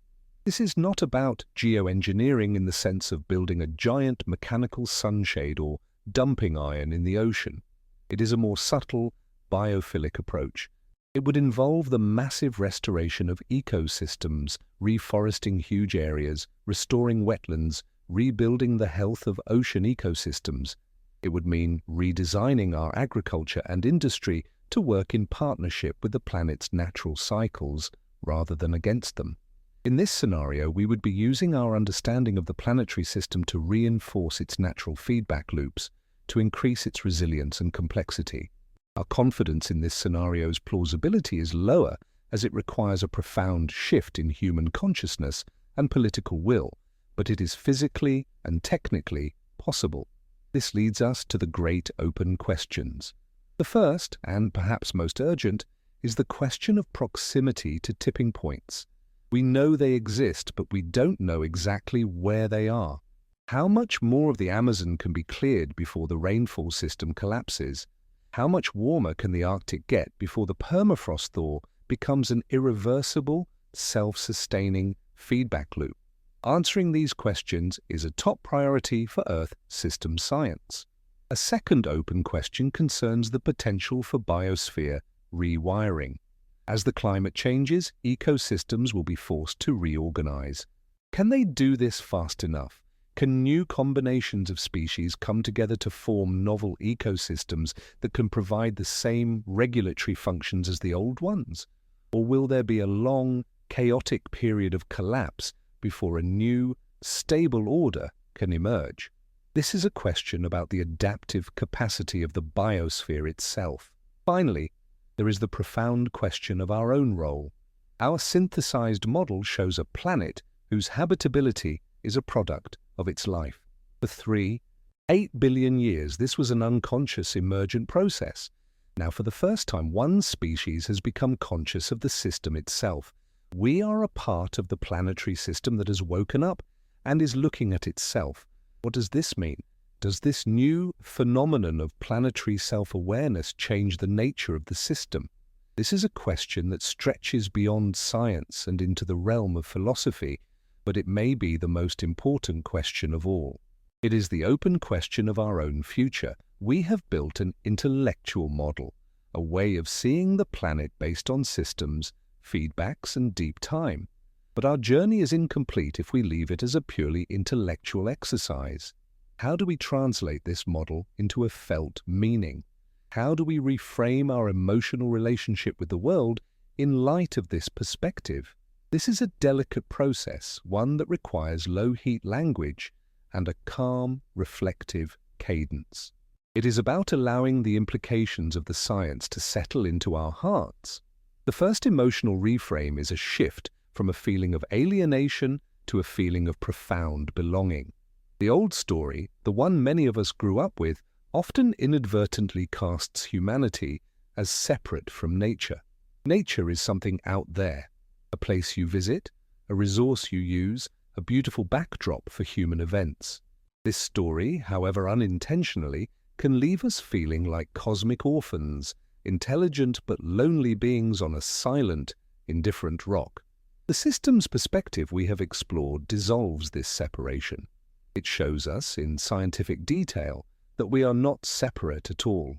We are not on the Earth, we are the Earth. Our bodies are made of its soil, its water, its air. Our breath is a literal exchange with the atmosphere. Our own internal homeostatic systems are a microcosm of the planet's. This is not a poetic sentiment, it is a physical, biological reality. To let this understanding sink in is to feel a deep sense of homecoming. You are not a stranger here, you are a part of a vast, ancient and intricate body. You belong here as surely as a wave belongs to the ocean or a leaf belongs to a tree. The second emotional reframe is a shift from anxiety about the world's fragility to a deep respect for its resilience. It is easy to be overwhelmed by a sense of the planet's brokenness. The news is full of stories of environmental destruction, and this can lead to a feeling of despair, a sense that we have shattered something beautiful beyond repair. Our model offers a more nuanced perspective. It shows us that the planetary system is not a delicate porcelain doll. It is an ancient, battle-tested system that has survived calamities far greater than any we have yet inflicted. It has an immense inherent capacity for healing and self-organization, honed over billions of years. This does not excuse our destructive behavior or diminish the urgency of the crises we face, but it reframes the task. We are not saving a fragile planet. We are working to get out of the way of, and perhaps even to support, an incredibly powerful, resilient, self-healing system. It replaces the anxiety of the rescuer with the humble, respectful stance of the apprentice, learning from a system with 3.8 billion years more experience than we have. Finally, this perspective can reframe our sense of time. Our lives are so often governed by a sense of urgency, of deadlines, of a frantic rush toward the future. This can create a constant low-grade stress. Contemplating the deep, slow rhythms of the planet, the turning of the seasons, the pulse of the ice ages, the dance of the continents can be a powerful antidote. It connects our own brief, flickering existence to something vast, ancient, and enduring. It doesn't make our own lives less important, but it places them in a context of profound depth and stability. It allows us to feel the ground of being beneath our feet, the deep, slow heartbeat of the world. It is an invitation to slow down, to breathe, and to trust in the larger, older rhythms of which we are a part. Our inquiry has taken us to the edges of what can be known through the scientific method. We have followed the data from ice cores and the logic of feedback loops, but eventually any deep inquiry reaches a boundary. It is the boundary where data stops and meaning begins. It is the line between what is and what does it mean. This is the realm of philosophy, of spirituality, of personal interpretation. To conclude our journey with integrity, we must hold these ultimate questions open, acknowledging the limits of our scientific lens and avoiding any definitive verdict on matters that lie beyond its scope. Science can tell us that the Earth system exhibits homeostasis. It can describe in exquisite detail the mechanisms of the planetary thermostat and the role of the biosphere in managing the energy budget. It can show us that the planet systems are interconnected in a way that gives the whole a coherence and resilience that is, in many ways, analogous to a living organism. But science cannot tell us if the Earth is an organism. That is a question of definition, of classification, of how we choose to draw the boundaries between categories. Is a system that has a metabolism and homeostasis but does not reproduce in the conventional sense alive? Science cannot answer that. It is a question for philosophers of language and biology. More profoundly, science cannot tell us if there is any purpose or intention behind this vast, self-regulating system.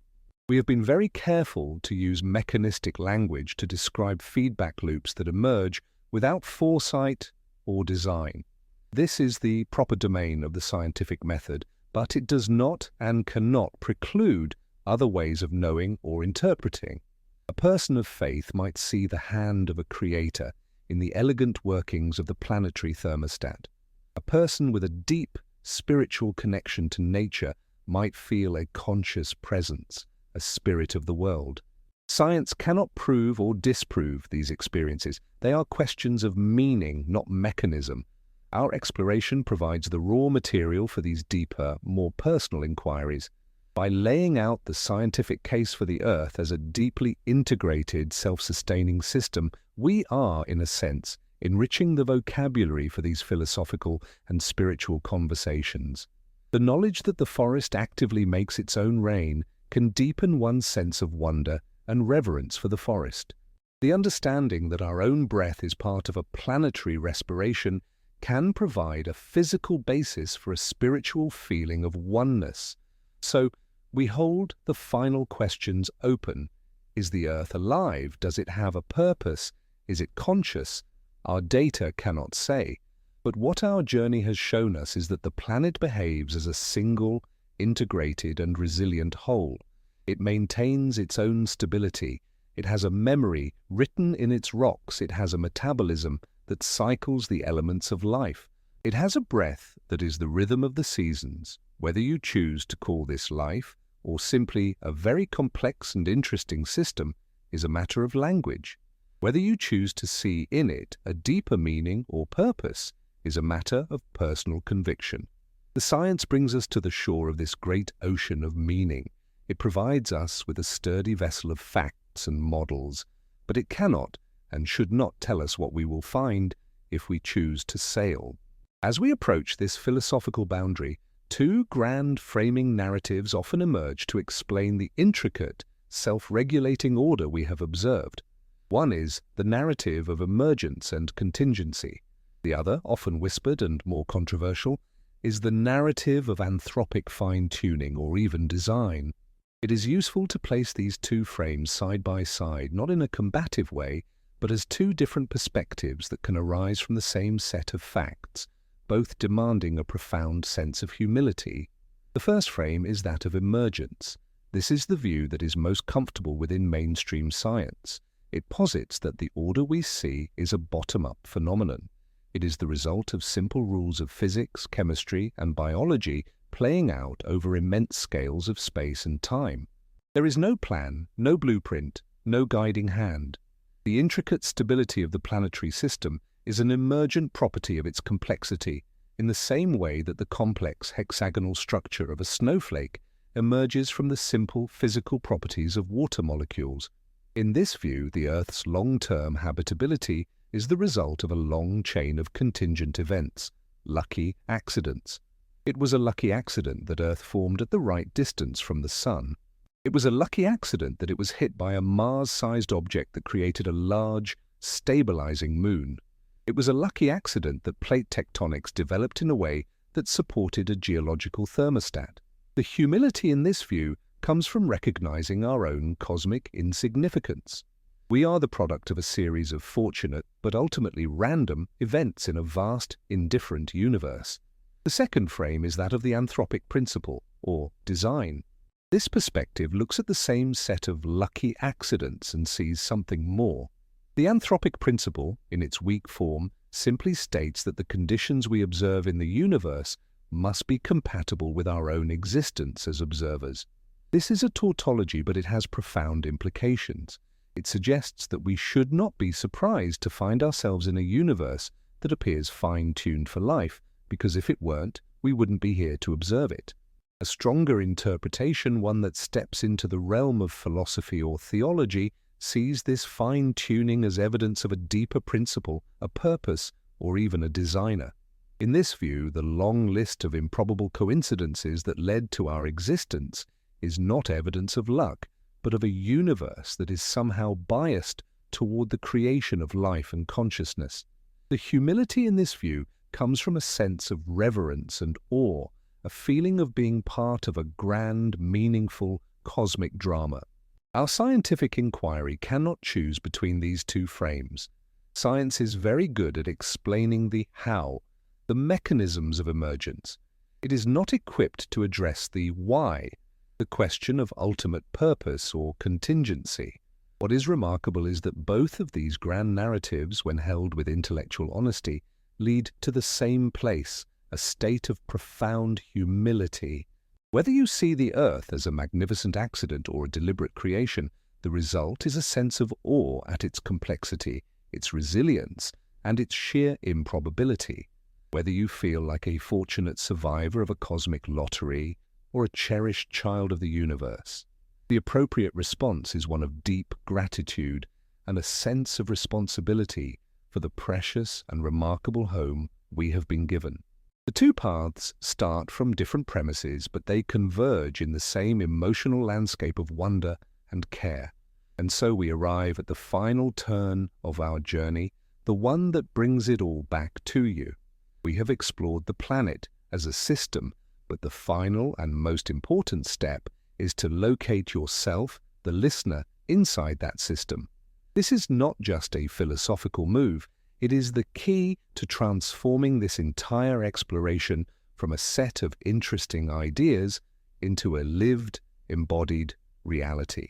The ultimate implication of a living planet is that you are an inseparable part of it. Think, one last time, of the air in your lungs. It is not just air. It is the exhaled breath of the forests and the phytoplankton. You are breathing the planet. Now think of the water that makes up some 60% of your body. This water has been in the deepest oceans, in the highest clouds, in the ancient ice of the poles. It has flowed through the bodies of countless other beings before it became you. You are drinking the planet. This "you are in the loop" framing is the culmination of our inquiry. The feedback loops we've been discussing are not abstract diagrams in a textbook. You are living inside them right now. Your own body's homeostasis, its stable temperature, its balanced chemistry, is a small personal fractal of the larger planetary homeostasis. The resilience of your own body, its ability to heal from a wound or fight off an infection, is an echo of the larger resilience of the biosphere. You are not just analogous to the system, you are a literal physical manifestation of it. This recognition fosters a different kind of agency. It is not the heroic agency of a savior coming to fix a broken world from the outside. It is the quiet, humble agency of a cell doing its part to contribute to the health of the body it belongs to. It is the agency of participation. When you make choices that support the health of your local ecosystem, you are not performing a good deed for something separate from you. You are, in a very real sense, tending to a part of your own extended body. When you act to reduce the destabilizing flows of waste and pollution, you are helping your own larger self to heal. This is the ultimate shift in perspective. The planet is not your mother in a sentimental, metaphorical sense. It is your mother in a literal, physical sense. Your body was assembled from its materials, and your continued existence depends moment by moment on its stable, life-sustaining processes. You are not a mind floating in a vacuum, observing the world from a distance. You are a node of planetary consciousness, a way for the Earth to know itself. So, as you rest here, feel that connection. Feel the steady pull of its gravity. Feel the gentle touch of its air on your skin. Feel the slow, steady rhythm of your own heart as a beat within the vast, ancient symphony of the world. You are not alone. You are home. Our journey tonight began with a simple, elegant question. What if our planet was a living being? We have held this question not as a claim to be proven, but as a lens through which to see. We set out on a path of methodical curiosity, promising exploration, not debate. We grounded ourselves in the present moment, in the sensory reality of the room, before zooming out to the vastness of geologic time. We followed multiple tracks of evidence. We saw how local ecosystems like forests can create their own weather, and how the planet is stabilized by its gravitational dance with the moon. We learned to read the planet's memory in its archives of ice and sediment, and we traced the intricate conversations between the biosphere and the atmosphere. We explored the deep time world of supercontinents and the fundamental constraints of the planetary energy budget. Along the way, we paused to steelman the counter-arguments, to acknowledge the limits of our knowledge and to become more conscious of the language we use. We then arrived at a turn, shifting from a simple binary question to a more nuanced idea of a continuum of systemic integration. This allowed us to build a synthesis, a minimal model based on three principles: that habitability is a process, not a place, that the planet is a nested hierarchy of timescales, and that its resilience is the product of decentralized, networked complexity. We have translated this intellectual model into practical ways of paying attention and into a felt sense of belonging and meaning. We have stood at the boundary where science meets philosophy, holding the ultimate questions open with humility. And finally, we have located ourselves inside this vast, interconnected system. And so, we return to our core question, but now it is no longer just a question. It is a way of being. What if this world is a single, coherent whole, and you are an inseparable part of it? What would that change? How would that feel? As we bring our time together to a gentle close, I want to extend a simple and sincere thank you. Thank you for being here. Thank you for lending your quiet curiosity to this shared exploration. In a world that is often loud and demanding of our attention, the simple act of setting aside time to listen, to wonder, and to contemplate is a radical and beautiful thing. You have helped create this space of calm inquiry just by being present within it. There is nothing more you need to do. If this journey has been helpful for you, perhaps it will be for others, but there is no urgency. The most important thing is your own sense of peace as you drift towards sleep. Our small community is built on this shared intention of quiet learning and restful contemplation, and for your part in that, I am truly grateful. So, thank you again for being here tonight. And so we land. The journey is over, but the curiosity can remain. There is no conclusion to reach, no final answer to grasp. The ideas we have explored tonight are seeds. The best thing we can do now is to simply let them be, to allow them to settle in the quiet ground of the mind without any effort. Let the questions dissolve. Let the models and the evidence fade into the background. The work is done. All that is left is the gentle act of release. Release the thread of the narrative. Release the effort of listening. Release the day that has passed. Let it all go. Allow your awareness to become soft and diffuse, like moonlight filtering through a curtain. There is only this moment, this breath, this feeling of stillness. The world will continue its slow, silent turning. The great cycles of air and water will continue their ancient dance. The tides will ebb and flow, pulled by a distant moon. The planet will breathe a slow, deep respiration that will last the rest of the night and into the new day. You do not need to watch over it. You do not need to understand it all. You are a part of it, and you can trust it. You can trust this process. You can allow yourself to be held by this vast, stable, and resilient system. You can rest. There is a deep peace in knowing that you are part of something so much larger and older than your own individual life, a sense of being carried. Allow yourself to feel that now, the feeling of being carried, the feeling of letting go into a support that is deep and wide and utterly reliable. Let the stillness deepen, let the quiet expand, let the last remnants of thought drift away like clouds on a gentle breeze. There is only rest now, only peace. Let your final point of awareness be the same place we began, the air. Feel one last time the sensation of the air in the room, this tangible physical substance, this piece of the planet's own body that you have been invited into. It fills the room around you. It fills your own lungs. It is the medium that connects the inside to the outside. It is the physical manifestation of the interconnectedness we have spent our entire journey exploring. This invisible ocean in which we all live and move and have our being. Feel its coolness, its stillness. It is here, and you are here. Two parts of a single, breathing whole, resting together in the quiet of the night. Good night.